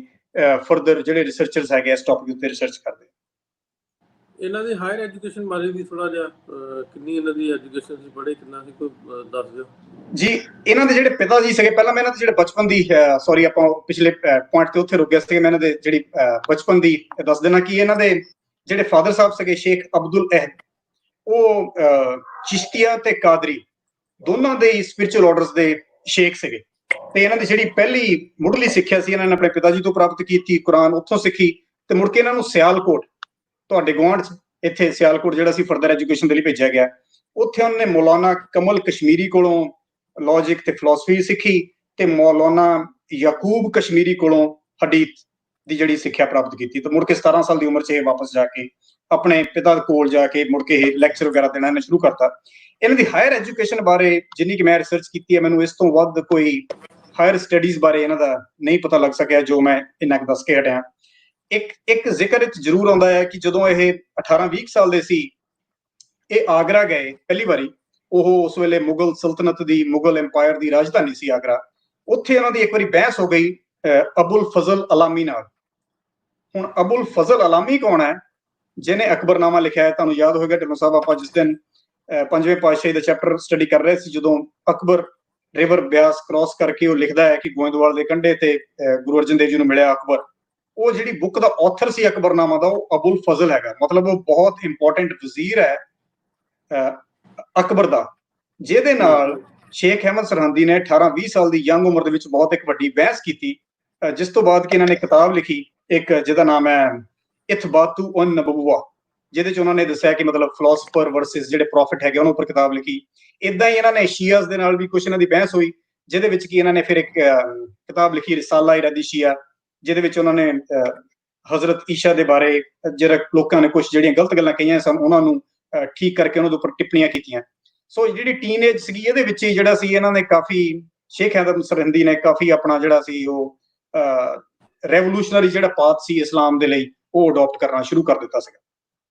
ਇਹ ਉਸ ਵੇਲੇ ਦੀ ਨਾਲ ਗੱਲ ਹੈ ਜਦੋਂ ਸ਼ੀਆਜ਼ ਦੀ ਉਸ ਇਲਾਕੇ ਵਿੱਚ ਬਹੁਤ ਚੜਾਈ ਹੁੰਦੀ ਸੀਗੀ, ਜਿਸ ਤੋਂ ਪਤਾ ਲੱਗਦਾ ਕਿ ਮਤਲਬ ਸ਼ੇਖ ਅਹਿਮਦ ਸਰਹੰਦੀ ਵਾਸ ਰੀਅਲੀ ਵੋਕਲ ਟੂ ਲੁਤਫੁੱਲਾ ਫੈਸਲ ਕਹਿੰਦੇ। ਬਾਕੀ ਅਲਕਾਬ ਸਿੰਘ ਬਿਲਕੁਲ ਮੈਨੂੰ ਵੀ ਪਤਾ, ਲੁਤਫੁੱਲਾ ਸਾਹਿਬ ਅਸੀਂ ਥੋੜਾ ਜਿਹਾ ਵਿੱਚ ਕੋਸ਼ਿਸ਼ ਕਰਦੇ ਉਹਨਾਂ ਨਾਲ ਗੱਲਬਾਤ ਦੇ ਵਿੱਚ ਥੋੜਾ ਜਿਹਾ ਰੱਖੀਏ, ਇੰਟਰਸਟ ਵੀ ਲੋਕਾਂ ਦਾ ਬਣਿਆ ਰਹੇ। ਬਾਕੀ ਉਹਨਾਂ ਦੇ ਦੱਸਦੇ ਨੇ ਲੁਤਫੁੱਲਾ ਸਾਹਿਬ ਵੀ ਅਲਕਾਬ ਮਤਲਬ ਕਿ ਉਹਨਾਂ ਨੂੰ ਲਕਬ ਦਿੱਤੇ ਜਾਂਦੇ ਸੀ। ਸਪੋਜ਼ ਜਿਵੇਂ ਮਹਾਰਾਜਾ ਰਣਜੀਤ ਸਿੰਘ ਨੂੰ ਸ਼ੇਰੇ ਪੰਜਾਬ ਕਿਹਾ ਜਾਂਦਾ, ਬਿਲਕੁਲ ਇਸ ਤਰ੍ਹਾਂ ਉਹਨਾਂ ਨਾਵਾਂ ਦੇ ਨਾਲ ਲਕਬ ਦਿੱਤੇ ਜਾਂਦੇ। ਬਿਲਕੁਲ ਬਿਲਕੁਲ ਤੁਸੀਂ ਗੱਲ ਕਰਨ ਦੇ ਵਿੱਚ ਉਹਨਾਂ ਦਾ ਕਮੈਂਟ ਪੜ੍ਹਨੇ। ਨਹੀਂ ਬਸ ਠੀਕ ਹੈ, ਮੈਂ ਮਤਲਬ ਇਹੀ ਦੱਸਣਾ ਸੀ ਕਿ ਮਤਲਬ ਇਹ ਉਹਨਾਂ ਦੀ ਬਚਪਨ ਦੀਆਂ ਕੁਝ ਸਟੋਰੀਜ਼ ਜਿਹੜੀਆਂ ਮੈਂ ਕੱਢ ਕੇ ਦੇਖਿਆ ਕਿ ਮਤਲਬ ਉਹਨਾਂ ਦੇ ਜਿਹੜੇ ਫਾਦਰ ਸੀਗੇ, ਮੈਨੂੰ ਇਹ ਇੰਟਰਸਟਿੰਗ ਲੱਗਦਾ ਵੀ ਉਹ ਕਾਦਰੀ ਤੇ ਚਿਸ਼ਤੀ ਦੋਹਾਂ ਦੇ ਸ਼ੇਖ ਸੀ। ਤੇ ਜਦੋਂ ਉਹਨਾਂ ਦੇ ਫਾਦਰ ਸਾਹਿਬ ਦੀ ਡੈਥ ਹੋਈ ਹੈ, ਉਸ ਤੋਂ ਤੁਰੰਤ ਬਾਅਦ ਹੀ ਇਹਨਾਂ ਨੂੰ ਜਿਹੜੀ ਇਹ ਸੀ ਜਿਹੜੇ ਇਹ ਸ਼ੇਖ ਬਣ ਗਏ, ਸ਼ੇਖ ਅਹਿਮਦ ਸਰਹੰਦੀ, ਹੀ became the sheikh of Qadri and Chishti school of Sufism, ਦੋਨਾਂ ਦੇ ਮਤਲਬ that was very important position at that time। ਤੇ ਡਾਕਟਰ ਸਾਹਿਬ ਕਦੋਂ ਜੁੜੇ ਫਿਰ ਨਕਸ਼ਬੰਦੀ ਲਹਿਰ ਨਾਲ? ਉਸ ਸਿਲਸਿਲੇ ਨਾਲ? ਨਕਸ਼ਬੰਦੀ ਲਹਿਰ ਦੇ ਨਾਲ ਬੜੀ ਇੰਟਰਸਟਿੰਗ ਗੱਲ ਹੈ। 1599 1599 ਦੇ ਵਿੱਚ ਇਹ ਮੱਕਾ ਗਏ ਨੇ ਹੱਜ ਕਰਨ ਦੇ ਲਈ। ਉਦੋਂ ਉਹਨਾਂ ਦੀ ਉਮਰ 37 ਸਾਲ ਸੀ। ਤੇ ਜਦੋਂ ਮੁੜ ਕੇ ਇਹ ਦਿੱਲੀ ਆਏ ਤੇ ਉੱਥੇ ਉਹਨਾਂ ਦੇ ਜਿਹੜੇ ਦੋਸਤ ਸੀਗੇ ਮੌਲਾਨਾ ਹਸਨ ਕਸ਼ਮੀਰੀ, ਉਹਨਾਂ ਦੀ ਐਡਵਾਈਸ ਦੇ ਉੱਤੇ ਦਿੱਲੀ ਜਾ ਕੇ ਇਹ ਬਾਕੀ ਬਿਲਾ ਨੂੰ ਮਿਲੇ। ਇਹ ਬਾਕੀ ਬਿਲਾ ਉਹ ਨੇ ਜਿਨ੍ਹਾਂ ਦੇ ਬਾਰੇ ਆਪਾਂ ਪਹਿਲਾਂ ਗੱਲ ਕੀਤੀ ਸੀ ਕਿ ਉਹ ਅਹਿਰਾਰ ਦੇ ਸ਼ਾਗਿਰਦ ਸੀ, ਜਿਹੜੇ ਜਦੋਂ ਓਰੀਜਨਲ ਨਕਸ਼ਬੰਦੀ ਆਏ ਸੀ ਇੰਡੀਆ, ਉਹਨਾਂ ਦੇ ਵਿੱਚੋਂ ਸੀਗੇ। ਸੋ ਉੱਥੇ ਉਹਨਾਂ ਦੇ ਨਾਲ ਰਹਿੰਦੇ ਬਾਕੀ ਬਿਲਾ ਦੇ ਨਾਲ ਇਹਨਾਂ ਨੂੰ ਜਿਹੜਾ ਸੀ ਇਹ ਨਕਸ਼ਬੰਦੀ ਜਾਂ ਜਿਹੜੇ ਵੀ ਤੌਰ ਤਰੀਕੇ ਜਾਂ ਜਿਹੜੇ ਪ੍ਰਿੰਸੀਪਲ ਸੀਗੇ ਉੱਥੋਂ ਪਤਾ ਲੱਗੇ, ਜਿਹੜੀ ਇਹ ਨੌਲੇਜ ਲੈ ਕੇ ਮੁੜ ਕੇ ਫਿਰ ਸਰਹਿੰਦ ਚਲੇ ਗਏ। ਤੇ ਮੁੜ ਕੇ ਪਰ ਇਹਨਾਂ ਨੇ ਆਪਣੀ ਜਿਹੜੀ ਚਿੱਠੀ ਜਾਂ ਕੋਰਸਪੋਂਡਿੰਗ ਸੀਗੀ ਇਹ ਆਪਣੇ ਬਾਕੀ ਬਿਲਾ ਦੇ ਨਾਲ ਜਿਹੜੀ ਸੀ ਉਹ ਕੰਟੀਨਿਊ ਰੱਖੀ, ਜਿਸ ਤੋਂ ਕਿਹਾ ਜਾਂਦਾ ਕਿ ਉਹ ਜਿਹੜੀ ਕੋਰਸਪੋਂਡੈਂਸ ਵਿਦ ਇਹਨਾਂ ਦੇ ਉਸਤਾਦ ਜਿਹੜੇ ਹੋਏ ਬਾਕੀ ਬਿਲਾ, ਉਹਨਾਂ ਦੀ ਜਿਹੜੀ ਨਾਲ ਜਿਹੜੀ ਗੱਲਾਂ ਬਾਤਾਂ ਕਰਨੀਆਂ ਜਾਂ ਮਿਲ ਮੁਲਾਕਾਤ ਜਿਹੜੀ ਹੈਗੀ ਆ, ਉੱਥੋਂ ਇਹਨਾਂ ਦੇ ਉੱਪਰ ਜਿਹੜਾ ਸੀ ਨਕਸ਼ਬੰਦੀ ਲਹਿਰ ਦਾ ਜਿਹੜਾ ਪ੍ਰਭਾਵ ਹੋਇਆ। ਜੀ ਅੱਛਾ ਡਾਕਟਰ ਸਾਹਿਬ, ਅਕਬਰ ਦੀ ਡੈਥ ਤੇ ਸਰਹਿੰਦੀਆਂ ਦਾ ਰਿਐਕਸ਼ਨ ਇਹਦਾ ਕਿਸ ਤਰ੍ਹਾਂ ਸੀ? ਬਹੁਤ ਬਹੁਤ ਵਧੀਆ ਕੁਐਸਚਨ ਤੁਹਾਡਾ ਢਿੱਲੋਂ ਸਾਹਿਬ। ਜਿਹੜਾ ਅਕਬਰ ਹੈ ਇਹਦੀ ਡੈਥ ਹੋਈ ਹੈ ਆਈ ਥਿੰਕ 1605 ਦੇ ਵਿੱਚ। ਉਸ ਤੋਂ ਬਾਅਦ ਇਹਨਾਂ ਦਾ ਬੇਟਾ ਜਹਾਂਗੀਰ ਬਣ ਗਿਆ। ਜਿਹੜਾ ਹੁਣ ਅਕਬਰ ਸੀ ਉਹ ਬੜਾ ਲਿਬਰਲ ਤਰੀਕੇ ਦਾ ਰਾਜਾ ਸੀਗਾ। ਉਸ ਵੇਲੇ ਮਤਲਬ ਉਹਨੇ ਦੀਨ-ਏ ਇਲਾਹੀ ਵੀ ਸ਼ੁਰੂ ਕਰਨ ਦੀ ਕੋਸ਼ਿਸ਼ ਕੀਤੀ ਕਿ ਮਤਲਬ ਉਹ ਹਿੰਦੂਆਂ ਨੂੰ ਵੀ ਕਾਫੀ, ਕਈ ਕਹਿੰਦੇ ਪੋਲੀਟੀਕਲ ਤੌਰ ਤੇ ਅੱਗੇ ਵਧਣ ਦੇ ਲਈ ਉਹ, ਪਰ ਨਾਲ ਜਿਹੜਾ ਸੀ ਉਹ ਕਾਫੀ ਅੱਗੇ ਵਧਾ ਰਿਹਾ ਸੀ, ਜਿਹਦੇ ਕਰਕੇ ਜਿਹੜੇ ਫੰਡਾਮੈਂਟਲਿਸਟ ਇਸਲਾਮਿਕ ਪ੍ਰੈਕਟਿਸਿਸ ਕਰਨ ਵਾਲੇ ਸੀਗੇ ਜਿਵੇਂ ਨਕਸ਼ਬੰਦੀ ਹੋ ਗਏ, ਉਹ ਕਾਫੀ ਉਤੋਂ ਅਕਬਰ ਤੋਂ ਖਿੱਚਦੇ ਹੁੰਦੇ ਸੀ, ਮਤਲਬ ਕਾਫੀ ਜ਼ਿਆਦਾ ਉਹ ਗੁੱਸੇ 'ਚ ਰਹਿੰਦੇ ਸੀ। ਇਸ ਕਰਕੇ ਅਕਬਰ ਦੀ ਡੈਥ ਤੋਂ ਬਾਅਦ ਇਹ ਜਿਹੜਾ ਸ਼ੇਖ ਅਹਿਮਦ ਸਰਹਿੰਦੀ ਆ ਇਹਨੇ ਖੁਸ਼ੀ ਜਤਾਈ, ਕਿਉਂਕਿ ਜਿਹੜਾ ਜਹਾਂਗੀਰ ਹੈ ਇਹਨਾਂ ਨੂੰ ਇਹ ਸੀ ਕਿ ਮਤਲਬ ਉਹ ਜ਼ਿਆਦਾ ਇਸਲਾਮ ਦੇ ਜਿਹੜੇ ਫੰਡਾਮੈਂਟਲਿਸਟ ਹੈਗੇ ਆ ਉਸ ਪ੍ਰੈਕਟਿਸਿਸ ਨੂੰ ਜ਼ਿਆਦਾ ਫੋਲੋ ਕਰਨ ਵਾਲਾ, ਇਹਨਾਂ ਦੀ ਜਿਹੜੀ ਸੁਣਵਾਈ ਆ ਰਾਜ ਦਰਬਾਰੇ ਜਿਹੜੀ ਹੈਗੀ ਜ਼ਿਆਦਾ ਹੋ ਜਾਊਗੀ। ਇਹਨਾਂ ਨੂੰ ਇਹਨਾਂ ਚੀਜ਼ਾਂ ਤੋਂ ਬਹੁਤ ਖਿੱਚ ਚੜ੍ਹਦੀ ਸੀ ਕਿ ਅਕਬਰ ਦੇ ਵੇਲੇ ਜਦੋਂ ਕਈ ਲੇਡੀਜ਼ ਹੈਗੀਆਂ ਜਿੱਦਾਂ ਉਹ ਹਾਲੇ ਵੀ ਬੁੱਤ ਪੂਜਾ ਕਰਦੀਆਂ, ਪੱਥਰ ਦੀ ਪੂਜਾ ਕਰਦੀਆਂ, ਖਾਸ ਕਰਕੇ ਜਦੋਂ ਲੋਕਾਂ ਨੂੰ ਸਮਾਲ ਪੌਕਸ ਹੁੰਦੀ ਸੀ, ਮਤਲਬ ਜਿੱਦਾਂ ਨਹੀਂ ਪਿੰਡਾਂ ਦੇ ਵਿੱਚ ਲੋਕੀ ਦਰਗਾਹ ਤੇ ਜਾਣਾ ਜਾਂ ਇਦਾਂ ਦੀ ਚੀਜ਼ਾਂ, ਜਿਹੜਾ ਹੁਣ ਐਕਚੁਅਲ ਇਸਲਾਮਿਕ ਪ੍ਰੈਕਟਿਸਿਸ ਹੈਗੀਆਂ ਉਹਨਾਂ 'ਚ ਸਾਰੀਆਂ ਚੀਜ਼ਾਂ ਇਹ ਵਰਜਿਤ ਆ, ਅਲਾਉਡ ਨਹੀਂ ਹੈਗੀਆਂ ਚੀਜ਼ਾਂ ਇਹ। ਪਰ ਆਪਣਾ ਜਿਹੜਾ ਇਹ ਇੰਡੀਅਨ ਸਬ ਕੰਟੀਨੈਂਟ ਹੈ ਇਹਦੇ ਵਿੱਚ ਪਿੰਡਾਂ 'ਚ ਲੋਕੀ ਹਾਲੇ ਵੀ ਭਾਵੇਂ ਮਤਲਬ ਹੋਰ ਧਰਮ ਆ ਗਏ, ਪਰ ਲੋਕੀ ਮਾੜਾ ਮੋਟਾ ਪਿੰਡਾਂ 'ਚ ਇੱਕ ਦੂਜੇ ਦੇ ਗੁਆਂਢੀਆਂ ਦੇ ਇਨਫਲੂਐਂਸ ਦੇ ਨਾਲ ਉਹ ਚੀਜ਼ਾਂ ਥੋੜੀਆਂ ਬਹੁਤੀਆਂ ਕਰਦੇ ਹੀ ਰਹਿੰਦੇ ਆ। ਤੇ ਹਾਂਜੀ, ਜਦੋਂ ਕਿਸੇ ਕੋਈ ਮਾੜੀ ਮੁਸੀਬਤ ਆਉਂਦੀ ਆ, ਪੀਰ ਦੇ ਜਾ ਕੇ ਕਬਰ ਤੇ ਮੱਥਾ ਟੇਕ ਦੇਣਾ, ਇਦਾਂ ਦੀ ਚੀਜ਼ਾਂ ਜਿਹੜੀਆਂ ਹੈਗੀਆਂ ਆਪਣੇ ਖਿੱਤੇ 'ਚ ਚੱਲਦੀਆਂ ਹੀ ਆ, ਜਿਹੜੀਆਂ ਕਿ ਐਗਜ਼ੈਕਟਲੀ ਇਸਲਾਮਿਕ ਪ੍ਰੈਕਟਿਸਿਸ ਜਿਹੜੀਆਂ ਅਕੋਰਡਿੰਗ ਨਹੀਂ ਹੁੰਦੀਆਂ। ਇਹਨੂੰ ਇਹ ਲੱਗਦਾ ਸੀ ਵੀ ਇਹ ਅਕਬਰ ਵੱਲੋਂ ਸ਼ਹਿ ਮਿਲਦੀ ਹੋਣ ਕਰਕੇ ਇਹ ਜਿਹੜੀਆਂ ਚੀਜ਼ਾਂ ਬਹੁਤ ਜ਼ਿਆਦਾ ਪ੍ਰੋਪੇਗੇਟ ਹੋ ਰਹੀਆਂ, ਇਸ ਕਰਕੇ ਜਿਹੜੀ ਅਸਲੀ ਇਸਲਾਮਿਕ ਪ੍ਰੈਕਟਿਸਿਸ ਆ ਵੀ ਸਿਰਫ ਤੁਸੀਂ ਡਾਇਰੈਕਟ ਅੱਲਾ ਨੂੰ ਮੰਨਣਾ, ਰਾਹ 'ਚ ਕਿਸੇ ਗੁਰੂ ਦੇ ਕੋਈ ਜਿਹੜਾ ਕਿਸੇ ਦੇ ਕੋਲ ਜਾ ਕੇ ਕਿਸੇ ਦੀ ਜਾ ਕੇ ਤੁਸੀਂ ਪ੍ਰੇਅਰ ਨਹੀਂ ਕਰਨੀ, ਡਾਇਰੈਕਟ ਅੱਲਾ ਨੂੰ ਮੰਨਣਾ, ਇਸ ਚੀਜ਼ਾਂ ਤੋਂ ਇਹਨੂੰ ਬਹੁਤ ਨਫ਼ਰਤ ਸੀਗੀ ਸ਼ੇਖ ਅਹਿਮਦ ਸਰਹਿੰਦੀ ਨੂੰ। ਈਵਨ ਇੱਕ ਬੜਾ ਜ਼ਿਕਰ ਆਉਂਦਾ ਆ ਹਰਦਈ ਰਾਮ ਦਾ, ਉਹ ਇੱਕ ਹਿੰਦੂ ਹੋਇਆ ਉਸ ਵੇਲੇ ਜਿਹੜਾ ਕਿ ਡਿਵੋਸ਼ਨਲ ਟਰੈਕਟ ਰੱਬ ਦੇ ਲਿਖਦਾ ਹੁੰਦਾ ਸੀ। ਉਹਨੇ ਇੱਕ ਵਾਰੀ ਲਿਖਿਆ ਕਿ ਰਾਮ ਤੇ ਰਹੀਮ ਇੱਕੋ ਹੀ ਗੱਲ ਹੈ ਤੇ ਇੱਕੋ ਹੀ, ਦੋਨੋਂ ਹੀ ਚੰਗੇ ਨੇ। ਤੇ ਸ਼ੇਖ ਸਰਹਿੰਦੀ ਨੇ ਉਹਦੀ ਕਾਫੀ ਜ਼ਿਆਦਾ ਆਪੋਜੀਸ਼ਨ ਕੀਤੀ ਆਪਣੀ ਚਿੱਠੀ ਦੇ ਵਿੱਚ। ਇਹ ਲਿਖਿਆ ਵੀ ਇਹ ਬਹੁਤ ਐਕਸਟ੍ਰੀਮਲੀ ਸਟੂਪਿਡ ਆਈਡੀਆ ਹੈਗਾ ਕਿ ਤੁਸੀਂ ਇਹਨਾਂ ਨੂੰ ਇਕੱਠੇ ਕਿੱਦਾਂ ਕਰ ਸਕਦੇ ਆ। ਫਿਰ ਇਹਦੀ ਜਿਹੜੀ ਕਿਤਾਬ ਦੀ ਆਪਾਂ ਗੱਲ ਕਰਕੇ ਹਟੇ ਆ, ਪਹਿਲਾਂ ਜਿਹੜੀ ਸ਼ੇਖ ਅਹਿਮਦ ਸਰਹਿੰਦੀ ਨੇ ਜਿਹੜੀ ਸਭ ਤੋਂ ਪਹਿਲੀ ਰਾਈਟਿੰਗ ਲਿਖੀ, ਸ਼ਾਇਦ ਉਹਦਾ ਨਾਮ ਹੈ ਇਥਬਤ ਉਨ ਨਬੁਵਾ। ਉਹ 'ਚ ਲਿਖਦੇ ਆ ਵੀ ਸਾਡੇ ਸਮੇਂ ਦਾ ਇੱਕ ਚੀਫ ਪੀਪਲ, ਇੱਕ ਜਿਹੜਾ ਮੇਨ ਬੰਦਾ ਹੈਗਾ, ਉਹਨਾਂ ਦਾ ਇਸ਼ਾਰਾ ਹੈਗਾ ਅਬੁਲ ਫਜ਼ਲ ਵੱਲ, ਵੀ ਉਹ ਕੀ ਕਰਦਾ ਆ ਵੀ ਜਿਹੜੇ ਲੋਕੀ ਆਪਣੇ ਆਪ ਨੂੰ ਪ੍ਰੋਫਿਟ ਮੁਹੰਮਦ ਦੇ ਨਾਲ ਜੋੜਦੇ। ਹੈਲੋ, ਹਾਂਜੀ ਹਾਂਜੀ, ਆਵਾਜ਼ ਆ ਰਹੀ ਹਾਂਜੀ। ਮੈਂ ਕਿਹਾ ਇਹਨੇ ਲਿਖਿਆ ਵੀ ਜਿਹੜਾ ਸਾਡੇ ਸਮੇਂ ਦਾ, ਆਪਣੀ ਜਿਹੜੀ ਕਿਤਾਬ ਹੈਗੀ ਹੈ ਇਥਬਤ ਉਨ ਨਬੁਵਾ, ਉਹਦੇ ਵਿੱਚ ਉਹ ਲਿਖਦਾ ਵੀ ਸਾਡੇ ਸਮੇਂ ਦਾ ਇੱਕ ਚੀਫ ਬੰਦਾ, ਇਹਦਾ ਇਸ਼ਾਰਾ ਉਸ ਵੇਲੇ ਅਬੁਲ ਫਜ਼ਲ ਵੱਲ ਹੈਗਾ ਜਿਹੜਾ ਕਿ ਅਕਬਰ ਦਾ ਮੇਨ ਵਜ਼ੀਰ ਹੈ। ਉਹ ਕਹਿੰਦਾ ਉਹ ਕਈ ਸਕਾਲਰਾਂ ਨੂੰ ਇਸ ਕਰਕੇ ਪਨਿਸ਼ ਕਰੀ ਜਾਂਦਾ ਕਿਉਂਕਿ ਉਹ ਪ੍ਰੋਫਿਟ ਮੁਹੰਮਦ ਦੇ ਨਾਲ ਜੁੜੇ ਹੋਏ ਆ। ਭਾਵੇਂ ਮੈਨੂੰ ਇਹਦੀ ਇਸ ਗੱਲ 'ਚ ਕੋਈ ਸੱਚਾਈ ਨਹੀਂ ਲੱਭੀ। ਤੇ ਉਹਨੇ ਇਹ ਵੀ ਲਿਖਿਆ ਵੀ ਇਹ ਜਿਹੜੀਆਂ ਗਾਵਾਂ ਦਾ ਜਿਹੜਾ ਉਹਨੂੰ ਵੱਢਣਾ ਹੈਗਾ ਉਹਨੂੰ ਵੀ ਹੁਣ ਮਨਾਹੀ ਹੋ ਗਈ ਹੈ। ਤੇ ਇਹ ਇਸਲਾਮ ਦੇ ਲਈ ਹੈਗੀ ਜੋ ਮਾੜੀ ਗੱਲ ਹੈਗੀ ਆ ਵੀ ਜਿਹੜੇ ਹਿੰਦੂ ਉਹ ਆਪਣੀਆਂ ਜਿਹੜੀਆਂ ਰਿਲੀਜੀਅਸ ਸੈਰੇਮਨੀਜ਼ ਬੜੇ ਆਰਾਮ ਨਾਲ ਕਰ ਰਹੇ ਆ, ਜਦ ਕਿ ਮੁਸਲਮਾਨ ਨੇ ਉਹਨਾਂ ਨੂੰ ਅਲਾਓ ਕਰਨਾ ਹੋ ਨਹੀਂ ਰਿਹਾ। ਤੇ ਉਹਨੇ ਇਹ ਆਪਣੀ ਚਿੱਠੀਆਂ ਜ਼ਾਹਰ ਕੀਤਾ ਵੀ ਮੈਨੂੰ ਦੁੱਖ ਜ਼ਿਆਦਾ ਇਸ ਗੱਲ ਹੈ ਕਿ ਇਹ ਮੁਸਲਿਮ ਰੂਲਰ ਦੇ ਥੱਲੇ ਇਹ ਜਿਹੜੀਆਂ ਚੀਜ਼ਾਂ ਸਾਰੀਆਂ ਹੋਈ ਜਾ ਰਹੀਆਂ, ਵੀ ਇਹ ਜਿਹੜੇ ਸੂਫੀ ਆ ਇਹ ਵੀ ਇਗਨੋਰੈਂਟ ਹੋ ਕੇ ਮਤਲਬ ਸੂਫੀ ਬਣ ਗਏ ਆ, ਸਕਾਲਰ ਬਣ ਗਏ ਆ, ਤੇ ਦੁਨੀਆ ਦੀਆਂ ਦੁਨਿਆਵੀ ਚੀਜ਼ਾਂ ਦੇ ਨਾਲ ਜਿਹੜਾ ਹੈਗਾ ਜ਼ਿਆਦਾ ਜੁੜ ਗਏ ਤੇ ਅਸਲੀ ਇਸਲਾਮ ਤੋਂ ਦੂਰ ਚਲੇ ਗਏ। ਇਦਾਂ ਹੀ ਦੀਨੇ ਇਲਾਹੀ ਸੀ, ਉਹ ਵੀ ਭਾਵੇਂ ਵਾਹਦਾ ਫੈਲਿਆ ਤਾਂ ਨਹੀਂ, ਪਰ ਉਹ ਵੀ ਜਿਹੜੇ ਇਦਾਂ ਨਕਸ਼ਬੰਦੀ ਸੀਗੇ ਉਹਨਾਂ ਨੂੰ ਬੜਾ ਉਹ ਚੁਭਿਆ ਵੀ ਇਹ ਕਿੱਦਾਂ ਸਾਰਿਆਂ ਨੂੰ ਬਰਾਬਰ ਜਿਹਾ ਕਰੀ ਜਾਣਾ, ਵੀ ਮਤਲਬ ਸਾਡਾ ਜਿਹੜਾ ਦੀਨ ਹੈ, ਧਰਮ ਆ, ਇਹ ਵੱਖਰਾ ਹੈ, ਮਤਲਬ ਇਹਨੂੰ ਤੁਸੀਂ ਇਦਾਂ ਮਿਕਸ ਅਪ ਨਾ ਕਰੋ। ਮਤਲਬ ਇਹ ਉਹਨਾਂ ਦੀ ਇਹਨੂੰ ਮਤਲਬ ਇਹਨੂੰ ਕਹਿ ਲਿਆ ਸਮਰੀ ਇਹ ਕਹਿ ਸਕਦੇ ਆ ਤੁਹਾਡੇ ਕੁਐਸਚਨ ਦੇ ਲਈ ਵੀ ਉਹਦੀ ਡੈਥ ਤੋਂ ਬਾਅਦ, ਅਕਬਰ ਦੀ ਡੈਥ ਤੋਂ ਬਾਅਦ ਜਿਹੜੀਆਂ ਇਹ ਚੀਜ਼ਾਂ ਹੋਈਆਂ ਵੀ ਜਹਾਂਗੀਰ ਵੇਲੇ ਉਹਨਾਂ ਨੂੰ ਤਾਂ ਚੰਗਾ ਲੱਗਾ ਵੀ ਸ਼ਾਇਦ ਜਹਾਂਗੀਰ ਮੋਰ ਫੰਡਾਮੈਂਟਲਿਸਟ ਇਸਲਾਮ ਨੂੰ ਜਿਹੜਾ ਲਾਈਕ ਕਰਦਾ ਆ, ਤੇ ਇਸ ਵੇਲੇ ਫਿਰ ਉਹਨੇ ਇਹ ਜਿਹਨੂੰ ਕਹਿ ਲਓ ਵੀ ਤਜਾਦੀਦ ਲਿਆਉਣ ਦੀ ਕੋਸ਼ਿਸ਼ ਕੀਤੀ। ਤਜਾਦੀਦ ਹੈਗਾ ਵੀ ਕਿਸੇ ਚੀਜ਼ ਨੂੰ ਰੀਨਿਊ ਕਰਨਾ, ਕਿਸੇ ਚੀਜ਼ ਨੂੰ ਨਵੇਂ ਸਿਰਿਓਂ ਜਿੱਦਾਂ ਥੋੜਾ ਹੈਗਾ ਉਹਦੇ ਜਾਨ ਪਾਉਣੀ। ਸੋ ਇਸ ਕਰਕੇ ਉਹਨੇ ਉਸ ਵੇਲੇ ਦੇ ਜਿਹੜੇ ਟੌਪ ਦੇ ਬਿਊਰੋਕਰੈਟ ਸੀਗੇ, ਜਿਹੜੇ ਟੌਪ ਦੇ ਰਾਜੇ ਮੰਤਰੀ ਵਜ਼ੀਰ, ਉਹਨਾਂ ਨੂੰ ਜਿਹੜੀਆਂ ਸੀ ਚਿੱਠੀਆਂ ਲਿਖਣੀਆਂ ਸ਼ੁਰੂ ਕੀਤੀਆਂ। ਬਹੁਤ ਪ੍ਰਭਾਵਸ਼ਾਲੀ ਇਹਦੀ ਜਿਹੜੀਆਂ ਚਿੱਠੀਆਂ ਹੁੰਦੀਆਂ ਸੀਗੀਆਂ ਸ਼ੇਖ ਅਹਿਮਦ ਸਰਹੰਦੀ ਦੀ। ਸੋ ਮਤਲਬ ਹਾਂਜੀ ਹਾਂਜੀ ਮਤਲਬ ਉਹ ਜਿਹੜੇ ਹੈ ਨਾ ਸੁਪਰਸਟੀਸ਼ਨਸ ਜਿਹਨਾਂ ਨੂੰ ਕਹਿੰਦੇ ਆਪਾਂ ਇੰਡੀਆ 'ਚ, ਮਤਲਬ ਪਿੰਡਾਂ ਦੇ ਵਿੱਚ ਕੋਈ ਵਹਿਮ ਕਰਨੇ, ਮਤਲਬ ਇਹਦਾ ਚਿੱਠੀਆਂ 'ਚ ਇਹ ਹੁੰਦਾ ਸੀ ਕਿ ਮੈਂ ਮੁਸਲਮਾਨਾਂ ਨੂੰ ਇਹਨਾਂ ਚੀਜ਼ਾਂ 'ਚੋਂ ਬਾਹਰ ਕੱਢਣਾ ਚਾਹੁੰਦਾ ਤੇ ਮੈਂ ਉਹ ਚੀਜ਼ ਇਸਲਾਮ 'ਚ ਲਿਆਉਣੀ ਚਾਹੁੰਦਾ ਵੀ ਜਿੱਦਾਂ ਸੀਗੀ। ਮਤਲਬ ਇਹ ਸਾਰਾ ਕੁਝ ਜਿਹੜਾ ਤੁਸੀਂ ਮਿਕਸਅਪ ਜਿਹਾ ਕੀਤਾ ਹੋਇਆ ਨਾ, ਔਰ ਇਹਨੂੰ ਲੱਗਦਾ ਸੀ ਵੀ ਇਹ ਅਕਬਰ ਦੇ ਵੇਲੇ ਹੀ ਸਾਰਾ ਕੁਝ ਜ਼ਿਆਦਾ ਹੋਇਆ। ਸੋ ਇਹ ਬਹੁਤ ਖੁਸ਼ ਹੋਇਆ ਐਨੀਵੇਜ਼ ਜਦੋਂ ਜਹਾਂਗੀਰ ਗੱਦੀ ਤੇ ਬੈਠਾ। ਅੱਛਾ ਡਾਕਟਰ ਸਾਹਿਬ, ਕੀ ਇਹ ਦੱਸਿਓ ਤੁਸੀਂ ਵੀ ਜਿਹੜੇ ਸੂਫੀ ਫਕੀਰ ਸਨ ਫਿਰ ਉਸ ਵੇਲੇ ਉਹਨਾਂ ਦੀ ਵਾਕਿਆ ਕੋਈ ਪਹੁੰਚ ਸਰਕਾਰੀ ਦਰਬਾਰੇ ਹੈਗੀ, ਰੱਖਦੇ ਸਨ, ਫਿਰ ਜਾਂਦੇ ਸਨ? ਜੇ ਹੁਣ ਆਪਾਂ ਚਲੋ ਗੱਲ ਕਰਦੇ ਹਾਂ ਥੋੜੀਆਂ ਸੈਂਚਰੀਜ਼ ਪਹਿਲਾਂ ਦੀ, ਇਹ ਵੀ ਕੁਐਸਚਨ ਤੁਹਾਡਾ ਬਹੁਤ ਵਧੀਆ। ਸ਼ੇਖ ਫਰੀਦ ਜੀ ਤੋਂ ਗੱਲ ਕਰਦੇ ਹਾਂ, ਆਪਣੇ ਪੰਜਾਬ ਦੇ ਸਿਰਮੌਰ ਸੂਫੀ ਸੰਤ ਹੋਏ ਨੇ। ਉਹ ਹੁਣ ਸਮਾਂ ਹੈਗਾ ਮੁਗਲਾਂ ਤੋਂ ਵੀ ਪਹਿਲਾਂ ਦਾ। ਜਿਹੜਾ ਹੁਣ ਮੁਗਲਾਂ ਤੋਂ ਪਹਿਲਾਂ ਦਾ ਟਾਈਮ ਹੈ ਉਹਨੂੰ ਆਪਾਂ ਦਿੱਲੀ ਸਲਤਨਤ ਦਾ ਨਾਮ ਦੇ ਦਿੰਦੇ ਹਾਂ, ਜਿਹਦੇ ਚ ਕਿ 5 ਡਾਇਨੈਸਟੀਜ਼ ਆਈਆਂ ਜਿਹੜੀਆਂ ਕਿ ਮੁਗਲਸ ਤੋਂ ਪਹਿਲਾਂ ਰਹੀਆਂ। ਜਿਹੜੀਆਂ ਸੀਗੀਆਂ ਪਹਿਲਾਂ ਖਿਲਜੀ ਆਏ, ਫਿਰ ਤੁਗਲਕ, ਫਿਰ ਸੈਯਦ, ਫਿਰ ਲੋਧੀ, ਫਿਰ ਮੁਗਲ ਆਏ। ਹੁਣ ਜਦੋਂ ਉਹ ਸਮਾਂ ਸੀਗਾ ਜਦੋਂ ਸ਼ੇਖ ਫਰੀਦ ਜੀ ਪਾਕਪਤਨ ਰਹਿੰਦੇ ਸੀ, ਉਸ ਵੇਲੇ ਉਹ ਰਾਜਾ ਮਹਾਰਾਜਾ ਤੋਂ ਬਹੁਤ ਦੂਰ ਸੀ। ਮਤਲਬ ਉਹਨਾਂ ਦੀ ਖਾਨਕਾ ਦੇ ਵਿੱਚ ਕੋਈ ਵੀ ਕਿਹਾ ਜਾਂਦਾ ਵੀ ਪੂਰੇ ਹਿੰਦੁਸਤਾਨ ਦੇ ਵਿੱਚ ਇਹੀ ਇੱਕ ਜਗ੍ਹਾ ਆ ਪਾਕਪਤਨ ਦੀ ਖਾਨਕਾ, ਜਿੱਥੇ ਭਾਵੇਂ ਸੁਲਤਾਨ ਆਵੇ ਤੇ ਭਾਵੇਂ ਕੋਈ ਗਰੀਬ ਭਿਖਾਰੀ ਆਵੇ, ਉਹਦੇ ਲਈ ਬਰਾਬਰ ਜਗ੍ਹਾ ਹੈ। ਮਤਲਬ ਸ਼ੇਖ ਫਰੀਦ ਨੇ ਕੋਈ ਉਹਨੂੰ ਪ੍ਰੈਫਰੈਂਸ ਨਹੀਂ ਦੇਣੀ, ਮਤਲਬ ਪੋਲੀਟੀਕਲ ਚੀਜ਼ਾਂ ਤੋਂ ਬਚਦੇ ਹੁੰਦੇ ਸੀ। ਈਵਨ ਇੱਕ ਵਾਰੀ ਕਿਹਾ ਜਾਂਦਾ ਵੀ ਗਿਆਥੂਦੀਨ ਬਲਬਾਨ ਉਲੂਗ ਖਾਨ, ਇਹ ਮੁੜ ਕੇ ਸੁਲਤਾਨ ਬਲਬਾਨ ਦੇ ਨਾਮ ਤੇ ਮਸ਼ਹੂਰ ਹੋਇਆ ਵੀ ਇਹ ਇੱਕ ਵਾਰੀ ਸ਼ੇਖ ਫਰੀਦ ਕੋਲ ਆਏ ਤੇ ਉਹਨਾਂ ਨੂੰ ਗਿਫਟ ਦਿੱਤਾ 4 ਪਿੰਡਾਂ ਦਾ। ਸ਼ੇਖ ਫਰੀਦ ਨੇ ਇਹ ਲੈਣ ਤੋਂ ਨਾ ਕਰ ਦਿੱਤੀ। ਇਦਾਂ ਫਿਰ ਸ਼ੇਖ ਫਰੀਦ ਜੀ ਦੇ ਅੱਗੇ ਚੱਲੇ ਹੋਏ ਨੇ ਨਿਜ਼ਾਮੂਦੀਨ ਔਲੀਆ, ਉਹਨਾਂ ਨੂੰ ਇੱਕ ਵਾਰੀ ਸੁਲਤਾਨ ਜਲਾਲੂਦੀਨ ਨੇ ਦਿੱਲੀ ਦੇ ਵਿੱਚ ਕਾਫੀ ਜ਼ਿਆਦਾ ਗ੍ਰਾਂਟ ਦੇਣ ਦੀ ਕੋਸ਼ਿਸ਼ ਕੀਤੀ ਇੱਕ ਪਿੰਡ ਦੀ, ਉਹ ਵੀ ਉਹਨਾਂ ਨੇ ਨਾ ਕਰਤੀ।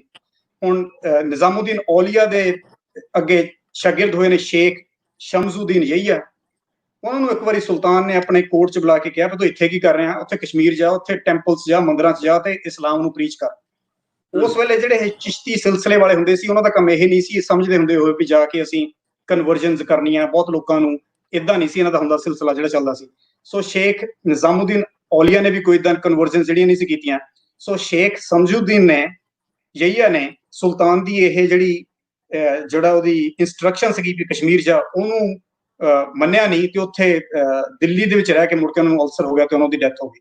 ਸੋ ਮੇਰੇ ਕਹਿਣ ਦਾ ਮਤਲਬ ਇਹ ਹੈ ਵੀ ਜਿਹੜੇ ਪੁਰਾਣੇ ਮੁਗਲ ਤੋਂ ਪਹਿਲਾਂ ਦੇ ਥੋੜੇ ਜਿਹੜੇ ਸੂਫੀ ਸੰਤ ਸੀਗੇ, ਇਹ ਆਪਣਾ ਅਲੱਗ ਹੀ ਇਹਨਾਂ ਦਾ ਤਰੀਕਾ ਸੀਗਾ ਇਸਲਾਮ ਨੂੰ ਪ੍ਰੀਚ ਕਰਨ ਦਾ। ਨੋਬਲਰ ਪਾਰਟ ਆਫ ਇਸਲਾਮ ਇਹਨੂੰ ਕਹਿੰਦੇ ਆ ਵੀ ਬੜਾ ਇਹ ਕਿਸੇ ਬਿਨਾਂ ਲਾਲਚ ਤੋਂ ਆਰਾਮ ਨਾਲ, ਜਿੱਦਾਂ ਸਾਊਥ ਪੰਜਾਬ ਦਾ ਇਲਾਕਾ ਹੈਗਾ, ਮੁਲਤਾਨ ਦੀ ਬੈਲਟ ਹੈਗੀ ਹੈ, ਇਹ ਸਾਰੇ ਦੇ ਵਿੱਚ ਲੋਕੀ ਤਾਂ ਕਰਕੇ ਹੌਲੀ ਖਾਸ ਕਰਕੇ ਜਿਹੜੀ ਜੱਟ ਬਰਾਦਰੀ ਸੀ, ਜੱਟ ਬਹੁਤ ਇਹਨਾਂ ਦੇ ਨਾਲ ਇਸੇ ਕਰਕੇ ਰਲੇ ਆ। ਰਾਜਪੂਤ ਜਿਹੜੇ ਸੀ ਉਹਨਾਂ ਨਾਲ ਇਸ ਕਰਕੇ ਰਲੇ ਸੀਗੇ ਕਿਉਂਕਿ ਇਹ ਬੜਾ ਨੌਨ ਗਰੀਡੀ ਜਿਹਾ, ਬਿਨਾਂ ਕਿਸੇ ਲਾਲਚ ਤੋਂ, ਬਿਨਾਂ ਕਿਸੇ ਇਦਾਂ ਹੌਲੀ ਜਿਹੜਾ ਸੀ ਉਹ ਇਨਸਾਨੀਅਤ ਦੀ ਗੱਲ ਕਰਦੇ। ਹਾਂ, ਇਨਸਾਨੀਅਤ ਦੀ ਗੱਲ ਕਰਦੇ ਸੀ। ਈਵਨ 1327 ਦੇ ਵਿੱਚ ਬੜੀ ਗੱਲ ਮੈਨੂੰ ਯਾਦ ਆਉਂਦੀ ਹੈ। ਮੁਹੰਮਦ ਬਿਨ ਤੁਗਲਕ ਦੀ ਗੱਲ ਹੈ। ਉਹਨੇ ਇੱਕ ਵਾਰੀ ਸੂਫੀਆਂ ਤੇ ਆਰਡਰ ਕੀਤਾ ਜਾਰੀ ਵੀ ਜਿਹਾਦ ਕਰਨਾ ਮੰਗੋਲਸ ਦੇ ਅਗੇਂਸਟ, ਵੀ ਮੰਗੋਲਾਂ ਨੇ ਹੁਣ ਪੰਜਾਬ ਨੂੰ ਤੇ ਦਿੱਲੀ ਦੇ ਆਲੇ ਦੁਆਲੇ ਬਹੁਤ ਤਬਾਹੀ ਮਕਾਈ ਹੋਈ ਹੈ, ਇਹਨਾਂ ਤੇ ਜਿਹਾਦ ਕਰੀਏ। ਪਰ ਜਿਹੜੇ ਇਹ ਸੂਫੀ ਸੀਗੇ, ਇਹ ਸੁਲਤਾਨ ਦੇ ਨਾਲ ਨਹੀਂ ਰਲੇ ਵੀ ਮਤਲਬ ਉਹਨਾਂ ਨੂੰ ਇਹ ਸੀ ਵੀ ਨਹੀਂ ਵੀ ਇਹ ਜਿਹੜੀ ਸੁਲਤਾਨ ਦੇ ਨਾਲ ਜਿਹੜੀ ਦੁਸ਼ਮਣੀ ਹੈਗੀ ਆ ਉਹ ਉਹਨਾਂ ਨੂੰ ਪਸੰਦ ਆ, ਵੀ ਜਦ ਕਿ ਇਹ ਜਿਹੜੇ ਤੈਮੂਰ ਤੋਂ ਉਹ ਆਪਣਾ ਸੂਫੀ ਜਿਹੜੇ ਸੀ ਉਹ ਆਪਣਾ ਲੌਜਿਕ ਰੱਖਦੇ ਸੀ। ਉਹ ਇਦਾਂ ਨਹੀਂ ਸੀ ਵੀ ਰਾਜੇ ਦੇ ਇਨਫਲੂਐਂਸ ਦੇ ਥੱਲੇ ਆ ਕੇ ਜਾਂ ਕੁਛ ਇਦਾਂ ਸਟ੍ਰਿਕਟ ਜਿਹੜੀਆਂ ਚੀਜ਼ਾਂ ਸੀਗੀਆਂ ਉਹ ਕਰਨ ਦੇ ਵਿੱਚ ਬਿਲੀਵ ਕਰਦੇ। ਜੀ ਢਿੱਲੋਂ ਸਾਹਿਬ, ਸੌਰੀ ਮੈਂ ਤੁਹਾਡਾ ਆਨਸਰ ਥੋੜਾ ਜ਼ਿਆਦਾ ਲੰਬਾ ਕਰ ਦਿੱਤਾ। ਡਾਕਟਰ ਸਾਹਿਬ, ਫਿਰ ਨਕਸ਼ਬੰਦੀ ਲਹਿਰ ਤੋਂ ਪਹਿਲਾਂ ਦੀ ਗੱਲ ਕਰਦੇ ਹਾਂ ਜੀ, ਕਨਵਰਜਨ ਹੋਈ ਫਿਰ ਹਿੰਦੂ ਤੋਂ ਮੁਸਲਿਮ ਕਿੰਨੇ ਸਨ? ਕਾਫੀ ਜ਼ਿਆਦਾ ਹੋਈ। ਇਹਦਾ ਨੰਬਰ ਤਾਂ ਬਹੁਤ ਜ਼ਿਆਦਾ ਗਜ਼ਟੀਅਰਸ ਦੇ ਵਿੱਚ ਮੈਨੂੰ ਕਾਫੀ ਜ਼ਿਆਦਾ ਨਜ਼ਰ ਆਉਂਦਾ। ਮੇਰਾ ਕਿਉਂਕਿ ਫੋਕਸ ਸਾਰਾ ਪਾਕਿਸਤਾਨ ਦੇ ਰੀਜਨ 'ਚ ਹੈਗਾ। ਸੋ ਇਹ ਕਨਵਰਜਨ ਜਿਹੜੀ ਪਹਿਲਾਂ ਹੋਈ ਹੈ ਨਾ, ਜਦੋਂ ਮੁਹੰਮਦ ਬਿਨ ਕਾਸਮ ਦੀ ਪਹਿਲੀ ਰੇਡ ਹੈ 711 ਜਾਂ 12 ਦੇ ਵਿੱਚ ਫਰੋਮ ਸਿੰਧ ਸਾਈਡ ਤੋਂ ਆਏ ਸੀ ਉਹ, ਤੇ ਉਹ ਮੁੜ ਕੇ ਆਪਣੇ ਈਵਨ ਕਸੂਰ ਤੱਕ ਪਹੁੰਚ ਗਏ ਸੀ। ਉਸ ਤੋਂ ਬਾਅਦ ਥੋੜੇ ਥੋੜੇ ਸੂਫੀ ਰਹਿ ਗਏ, ਹੌਲੀ ਹੌਲੀ ਕੰਮ ਵੱਧਦਾ ਹੋਇਆ। ਜਦੋਂ ਫਿਰ ਇਹ ਆਪਣੇ ਸ਼ੇਖ ਫਰੀਦ ਜੀ ਦਾ ਟਾਈਮ ਹੈਗਾ, ਜਿਹੜੇ ਸ਼ੇਖ ਫਰੀਦ ਜੀ ਦੇ ਅੱਗੇ ਮਿਸ਼ਨਰੀ ਸੀਗੇ, ਉਹਨਾਂ ਨੇ ਬੜਾ ਸਿਸਟਮੈਟਿਕ ਕੰਮ ਵਧਾਇਆ। ਸ਼ੇਖ ਫਰੀਦ ਜੀ ਤੋਂ ਐਕਚੁਅਲੀ ਇਹ ਗੱਲ ਜ਼ਿਆਦਾ ਵਧੀਆ, ਲੋਕੀ ਜਿਹੜੇ ਇਸਲਾਮ ਨਾਲ ਜ਼ਿਆਦਾ ਜੁੜਨੇ ਸ਼ੁਰੂ ਹੋਏ ਆ, ਉਹਨਾਂ ਨੇ ਕੀ ਕੀਤਾ, ਜਿਹੜੇ ਹੀ allowed many Hindu practices as a halfway between Hinduism and Islam. ਵੀ ਠੀਕ ਹੈ, ਮੁਸਲਮਾਨ ਤਾਂ ਬਣੀ ਜਾਓ, ਪਰ ਮਾੜੀਆਂ ਮੋਟੀਆਂ ਜਿਹੜੀਆਂ ਆਪਣੇ ਹਿੰਦੂ ਪ੍ਰੈਕਟਿਸਿਸ ਹੈ ਨਾ, ਉਹਨਾਂ ਤੇ ਵੀ ਬਾਹਲੀ ਉਹ ਨੁਕਤਾਚੀਨੀ ਨਹੀਂ ਸੀ ਕਰਦੇ। ਸਮਝ ਗਏ ਨਾ? ਜੇ ਇੱਕ ਭਰਾ ਮੁਸਲਮਾਨ ਬਣ ਗਿਆ, ਇੱਕ ਹਿੰਦੂ ਹੀ ਹੈ, ਹੁਣ ਕਿਸੇ ਦਾ ਚਾਚਾ ਹਿੰਦੂ ਆ, ਮਾਮਾ ਮੁਸਲਮਾਨ ਹੈ, ਏਦਾਂ ਏਦਾਂ ਪਹਿਲਾਂ ਬਣਿਆ, ਰਾਈਟ? ਸਾਰੀ ਫੈਮਿਲੀ ਨਹੀਂ ਕਨਵਰਟ ਹੋਈ। ਉਹ ਠੀਕ ਹੈ ਵੀ ਮਾੜਾ ਮੋਟਾ ਤੁਸੀਂ ਉਧਰ ਵੀ ਕਰੀ ਜਾਓ, ਐਂ ਕਰੀ ਜਾਓ, ਏਦਾਂ ਕਈ ਸੈਂਚਰੀਜ਼ ਤੱਕ ਜਿਹੜਾ ਕੰਮ ਸੀ ਉਹ ਚੱਲਦਾ ਆ ਰਿਹਾ ਸੀ। ਮਤਲਬ ਸੋ ਕਨਵਰਜਨਸ ਹੋਈਆਂ, ਮੁਸਲਮਾਨ ਕਹਿਣ ਨੂੰ ਉਹ ਮੁਸਲਮਾਨ ਬਣ ਗਏ। ਬਹੁਤ ਸਾਰੇ ਜੱਟ ਟ੍ਰਾਈਬਸ ਜਿਹੜੇ ਆ, ਬਹੁਤ ਲਿਸਟ ਹੈਗੀ ਆ ਵੀ ਕਿੰਨੇ ਜੱਟਾਂ ਦੇ ਜਿਹੜੇ ਕਬੀਲੇ ਉਸ ਵੇਲੇ ਮੁਸਲਮਾਨ ਬਣੇ ਆ, ਪਰ ਉਹ ਇੰਨੇ ਜ਼ਿਆਦਾ ਕਹ ਲਓ ਵੀ ਸਟ੍ਰਿਕਟ ਇਸਲਾਮ ਵਾਲੇ ਨਹੀਂ ਸੀਗੇ। ਇਸ ਕਰਕੇ ਨਕਸ਼ਬੰਦੀ ਲਹਿਰ ਜਿਹੜੀ ਆ ਉਹ ਬਹੁਤ ਇੰਪੋਰਟੈਂਟ ਇੱਕ ਉਹਦਾ ਰੋਲ ਹੈਗਾ ਪੂਰੇ ਇੰਡੀਅਨ ਸਬ ਕੰਟੀਨੈਂਟ ਦੀ ਹਿਸਟਰੀ ਦੇ ਵਿੱਚ, ਕਿਉਂਕਿ ਉਹਦੇ ਆਉਣ ਤੋਂ ਬਾਅਦ ਜਿਹੜਾ ਸੀ ਕਹ ਲਓ ਵੀ ਧਰਮ ਨੂੰ ਦੁਬਾਰਾ ਉਹਨਾਂ ਨੇ ਜਾਗਰੂਕ ਕੀਤਾ ਵੀ ਹੈ ਤੁਸੀਂ ਇਦਾਂ ਮਿਕਸ ਜਿਹਾ ਨਾ ਕਰੀ ਜਾਓ, ਵੀ ਹੁਣ ਤੁਸੀਂ ਜਿਹੜੇ ਆਪਣੇ ਇਸਲਾਮਿਕ ਜਿਹੜਾ ਤੁਹਾਡਾ ਮੇਨ ਫੰਡਾਮੈਂਟਲ ਆਰਥੋਡਾਕਸ ਇਸਲਾਮ ਹੈਗਾ, ਉਹਨੂੰ ਉਹਦੇ ਪ੍ਰਿੰਸੀਪਲ ਜਿਹੜੇ ਹੈਗੇ ਉਹਨਾਂ ਨੂੰ ਫੋਲੋ ਕਰਨਾ ਸ਼ੁਰੂ ਕਰੋ। ਜੀ ਢਿੱਲੋਂ ਸਾਹਿਬ, ਇਹਨਾਂ ਨੂੰ ਮੁਜੱਦਦ ਦਾ ਖਿਤਾਬ ਕਿਹਨੇ ਦਿੱਤਾ? ਦੇਖੋ, ਮੁਜੱਦਦ ਦਾ ਐਕਚੁਅਲੀ ਇਹਨਾਂ ਨੇ ਆਪ ਆਪਣੀ ਇੱਕ ਚਿੱਠੀ ਦੇ ਵਿੱਚ, ਸ਼ੇਖ ਅਹਿਮਦ ਸਰਹੰਦੀ ਨੇ ਆਪਣੀ ਇੱਕ ਚਿੱਠੀ ਹੈਗੀ ਜਿਨ੍ਹਾਂ ਨੇ ਆਪਣੇ ਇੱਕ ਬੇਟੇ ਨੂੰ ਲਿਖੀ ਹੋਈ ਹੈ, ਜਿਹਦੇ ਵਿੱਚ ਤਜਦੀਦ ਵਰਡ ਤਾਂ ਇਹਨਾਂ ਨੇ ਵਿੱਚ ਆਪ ਯੂਜ਼ ਕੀਤਾ। ਤਜਦੀਦ ਵਰਡ ਹੁੰਦਾ ਵੀ ਕਿਸੇ ਚੀਜ਼ ਨੂੰ ਰੀਨਿਊ ਕਰਨਾ। ਇਹਨਾਂ ਨੇ ਆਪਣੇ ਇੱਕ ਬੇਟਾ ਮੁਹੰਮਦ ਸਦੀਕੀ ਨੂੰ ਮਕਤੂਬਤ ਦੇ ਵਿੱਚ ਉਹ ਇੱਕ ਚਿੱਠੀ ਹੈਗੀ ਆ। ਪਰ ਜਿਹੜਾ ਮੁਜਾਦਿਦ ਵਰਡ ਆ, ਇਹ ਖੁੱਲ ਕੇ ਇਹਨਾਂ ਨੇ ਕਦੀ ਆਪਣੇ ਆਪ ਦੇ ਲਈ ਵੈਸੇ ਆਪਣੀ ਲਾਈਫ ਦੇ ਵਿੱਚ ਯੂਜ਼ ਨਹੀਂ ਕੀਤਾ। ਸੋ ਇਹ ਇਹਨਾਂ ਦੇ ਡੈਥ ਤੋਂ ਬਾਅਦ ਜਿਹੜੇ ਇਹਨਾਂ ਦੇ ਮੰਨਣ ਵਾਲੇ ਸੀ, ਉਹਨਾਂ ਨੇ ਜਿਹੜਾ ਸੀ ਇਹਨੂੰ ਯੂਜ਼ ਕਰਨਾ ਸ਼ੁਰੂ ਕਰ ਦਿੱਤਾ। ਪਰ ਇਹਦੇ ਵਿੱਚ ਹਿਸਟਰੀ ਥੋੜੀ ਜਿਹੀ ਢਿੱਲੋਂ ਸਾਹਿਬ ਚਾਹੁੰਦੇ, ਮੈਂ ਤੁਹਾਨੂੰ ਹਿਸਟਰੀ ਦੱਸ ਦਿੰਦਾ। ਮੁਜਾਦਿਦ ਹੁੰਦਾ ਪਈ, ਜਿੱਦਾਂ ਆਪਾਂ ਪਹਿਲੀ ਆਪਾਂ ਹਦੀਸ ਦੇ ਵਿੱਚੋਂ ਇਹ ਗੱਲ ਆਉਂਦੀ ਹੈ, ਜਿੱਦਾਂ ਹਦੀਸ ਦੇ ਵਿੱਚ ਇੱਕ ਹੈਗੀ ਆਪਣੀ ਅਬੂ ਦਾਊਦ, ਉਹਦੀ ਇੱਕ ਹਦੀਸ ਹੈਗੀ ਆ ਕਿ ਅੱਲਾ ਨੇ ਇਸ ਕਮਿਊਨਿਟੀ ਨੂੰ ਹਰ ਸੈਂਚਰੀ ਦੇ ਵਿੱਚ ਇੱਕ ਇਹੋ ਜਿਹਾ ਇਨਸਾਨ ਭੇਜਣਾ ਹੈ ਜਿਹਨੇ ਕਿ ਦੀਨ ਨੂੰ ਦੁਬਾਰਾ ਰੀਨਿਊ ਕਰਨਾ ਹੈ। ਮਤਲਬ ਹਰ 100 ਸਾਲਾਂ ਬਾਅਦ ਇੱਕ ਇਹੋ ਜਿਹੇ ਵੱਡੇ ਇਨਸਾਨ ਨੇ ਆਉਣਾ ਹੈ ਇਸ ਦੁਨੀਆ ਤੇ। ਇਸ ਕਨਸੈਪਟ ਦੇ ਵਿੱਚ ਕਿਹਾ ਜਾਂਦਾ ਕਿ ਸ਼ੇਖ ਅਹਿਮਦ ਸਰਹੰਦੀ ਵੀ ਉਸ ਸਮੇਂ ਦੇ ਵਿੱਚ ਉਹ ਆਇਆ, ਉਹ ਮਰਦ ਆਇਆ, ਉਹ ਮੁਜਾਦਿਦ ਆਇਆ, ਜਿਹਨੇ ਕਿ ਇਸ ਚੀਜ਼ ਨੂੰ ਦੁਬਾਰਾ ਸੀ ਜਿਹੜਾ ਉਹ ਰੀਨਿਊ ਕੀਤਾ। ਤੇ ਉਹਨੇ ਆਪਣੀ ਜਿਹੜੀ ਆਪਣੀ ਲਾਈਫ ਦੇ ਵਿੱਚ ਉਹਨੇ ਪਰ ਇਹ ਵਰਡ ਯੂਜ਼ ਨਹੀਂ ਕੀਤਾ। ਇੰਨਾ ਜ਼ਰੂਰ ਸ਼ੇਖ ਅਹਿਮਦ ਸਰਹੰਦੀ ਨੇ ਕਿਹਾ ਭਈ, ਆਪਣੀ ਮਕਤੂਬਤ ਦੇ ਵਿੱਚ ਉਹਨੇ ਲਿਖਿਆ ਭਈ, ਜਿਵੇਂ ਕਿ ਇਸਲਾਮਿਕ ਸਮੇਂ ਤੋਂ ਪਹਿਲਾਂ ਪੈਗੰਬਰ ਉਲੂ ਅਲ ਆਜ਼ਮ ਭੇਜੇ ਜਾਂਦੇ ਸੀ ਵੀ ਨਵਾਂ ਜਿਹੜਾ ਸ਼ਰੀਆ ਹੈਗਾ ਉਹ ਸਟੈਬਲਿਸ਼ ਕਰਨ ਦੇ ਲਈ, ਵੀ ਜਦੋਂ ਦੁਨੀਆ 'ਚ ਬਹੁਤ ਹਨੇਰਾ ਹੁੰਦਾ ਸੀਗਾ। ਮਤਲਬ that's what he is trying to say. ਤੁਹਾਨੂੰ ਉਹ ਸਿਲਸਿਲਾ ਹਜ਼ਰਤ ਮੁਹੰਮਦ ਸੱਲੱਲਾਹੁ ਅਲੈਹਿ ਵਸੱਲਮ ਦੀ ਨਬੂਵਤ ਤੋਂ ਬਾਅਦ ਖਤਮ ਹੋ ਗਿਆ ਨਾ, ਆਖਰੀ ਨਬੀ ਸਨ। ਉਸ ਤੋਂ ਬਾਅਦ ਜਿਹੜੇ ਔਲੀਆ ਕਰਾਮ ਜਾਂ ਵਲੀਆਂ ਦੀ ਸ਼ਕਲ ਦੇ ਵਿੱਚ ਜਿਹੜੇ, ਜੇ ਆਪਾਂ ਤੁਸੀਂ ਇਸ਼ਾਰਾ ਕਰ ਰਹੇ ਹੋ, ਬਿਲਕੁਲ 100%। ਹੁਣ ਜਿਹੜੇ ਇਹ ਉਲੂ ਅਲ ਆਜ਼ਮ ਸੀਗੇ, ਇਹ 5 ਸੀਗੇ ਜਿਹੜੇ ਕਿ ਸਟਾਰਟ ਹੋਏ ਆਪਣੇ ਨੋਹਾ, ਫਿਰ ਇਬਰਾਹਿਮ ਜਿਹਨੂੰ ਅਬਰਾਹਮ, ਮੂਸਾ ਮੋਸਿਸ, ਫਿਰ ਈਸਾ ਜੀਸਸ ਜਿਹਨੂੰ ਗੋਰੇ ਕਹਿੰਦੇ ਆ, ਤੇ ਪ੍ਰੋਫਿਟ ਮੁਹੰਮਦ ਜਿਹੜੇ ਲਾਸਟ ਪ੍ਰੋਫਿਟ ਹੈਗੇ। ਸੋ ਉਸ ਤੋਂ ਬਾਅਦ ਜਿਹੜੇ ਕਿ ਹੁਣ ਆ ਸਕੇ ਜਿਹੜੇ ਫਿਰ ਮੁਸਲਿਮ ਉਲਾਮਾ ਆ ਗਏ, ਜਾਂ ਜਦੋਂ ਤੁਸੀਂ ਜਿਹੜਾ ਤੁਸੀਂ ਨਾਮ ਲਏ ਆ, ਮਤਲਬ ਉਹਨਾਂ ਦੇ ਫਿਰ ਕੋਲ ਅੱਗੇ ਦੀ ਅੱਗੇ ਜਿਹੜੀਆਂ ਸੀਗੀਆਂ ਉਹ ਗੱਲਾਂ ਚੱਲਣ ਲੱਗ ਪਈਆਂ। ਬਟ ਪ੍ਰੋਫਿਟਸ਼ਿਪ ਸੀ ਜਿਹੜੀ ਉਹ ਉੱਥੇ ਦੀ ਉੱਥੇ ਮਤਲਬ ਕਿਹਾ ਜਾਂਦਾ ਵੀ ਉੱਥੇ ਐਂਡ ਹੋ ਗਈ। ਇਸ ਕਰਕੇ ਹੁਣ ਜਿਹੜੇ ਫਿਰ ਅੱਗੇ ਇਹ ਆਉਂਦੇ ਸੀਗੇ 100 ਸਾਲਾਂ ਜਾਂ ਇਦਾਂ ਨਾ, ਉਹਨਾਂ ਦੇ ਲਈ ਫਿਰ ਨਾਮ ਜਿਹੜਾ ਸੀ ਉਹ ਮੁਜਾਦਿਦ ਚੂਜ਼ ਕੀਤਾ ਗਿਆ ਕਿ ਮਤਲਬ ਹਰ ਸੈਂਚਰੀ ਦੇ ਉੱਤੇ ਇੱਕ ਮੁਜਾਦਿਦ ਆਊਗਾ ਜਿਹੜਾ ਕਿ ਰਿਲੀਜਨ ਨੂੰ ਰਿਵਾਈਵ ਕਰੂਗਾ। ਕੋਈ ਨਵਾਂ ਰਿਲੀਜਨ ਨਹੀਂ ਬਣਾਊਗਾ, ਐਗਜ਼ਿਸਟਿੰਗ ਰਿਲੀਜਨ ਨੂੰ ਜਿਹੜਾ ਹੈਗਾ ਇਸਲਾਮ ਨੂੰ, ਉਹਨੂੰ ਉਹ ਰਿਵਾਈਵ ਕਰੂਗਾ, ਥੋੜੀ ਜਿਹੀ ਹੈਗਾ ਦੁਬਾਰਾ ਜਿਹੜੀ ਨਵੀਂ ਉਹ ਰੂਹ ਫੂਕੂਗਾ। ਸੋ ਦੈਟਸ ਵਾਟ ਮੁਜਾਦਿਦ ਮੈਂਟ। ਗੱਲ ਆਪਾਂ ਕਰਨ ਦੇ ਟੌਪਿਕ ਸਾਡਾ, ਜੇ ਆਪਾਂ ਕਹੀਏ ਸਿੱਖ ਹੈਰੀਟੇਜ ਬਿਯੋਂਡ ਬਾਰਡਰ ਕਿਤਾਬ ਦਾ, ਤੇ ਆਪਾਂ ਬੜੀ ਲੰਬੀ ਚੌੜੀ ਨਕਸ਼ਬੰਦੀਆਂ ਮੁਜੱਦਦਾਂ ਤੇ ਗੱਲ ਕੀਤੀ, ਸ਼ੇਖ ਸਰਹਿੰਦੀ ਤੇ ਵਿੱਚ ਬਾਬਾ ਫਰੀਦ ਜੀ ਦੀ ਵੀ ਗੱਲ ਹੋ ਗਈ, ਨਿਜ਼ਾਮੁਦੀਨ ਔਲੀਆ ਦੀ ਵੀ ਗੱਲ ਹੋਈ। ਬਹੁਤ ਵਧੀਆ, ਤੁਸੀਂ ਬਹੁਤ ਕੀ ਕਹਿੰਦੇ ਨੇ, ਰਿਸਰਚ ਬੜੀ ਹੈ, ਵਧੀਆ ਕੀਤੀ ਤੁਸੀਂ, ਸਾਰੇ ਕੁਝ ਪੜ੍ਹੀ ਬੈਠੇ। ਅੱਛਾ ਡਾਕਟਰ ਸਾਹਿਬ, ਚਲੋ ਹੁਣ ਸਿੱਖ ਹਿਸਟਰੀ ਨਾਲ ਵੀ ਥੋੜਾ ਜਿਹਾ ਕਨੈਕਸ਼ਨ ਇਹਦਾ ਜੋੜ ਲੈਂਦੇ ਅੱਜ ਦੇ ਟੌਪਿਕ ਦਾ। ਜੀ ਥੈਂਕ ਯੂ। ਜੋੜਦੇ ਹੋ ਆਕਾਸ਼ ਜੁਤਸੀ ਜੀ ਦਾ ਕੁਐਸਚਨ, ਇੱਕ ਮੈਂ ਫਟਾਫਟ ਕੁਐਸਚਨ ਦੇਖ ਰਿਹਾ ਆਪਣੇ ਫੋਨ ਦੇ ਉੱਤੇ। ਉਹ ਕੁਐਸਚਨ ਪੁੱਛ ਰਿਹਾ ਕਿ ਐਕਸਪੈਂਡਿੰਗ ਐਗਰੀਕਲਚਰ ਐਂਡ ਰੋਲ ਆਫ ਖਾਨਕਾਜ਼।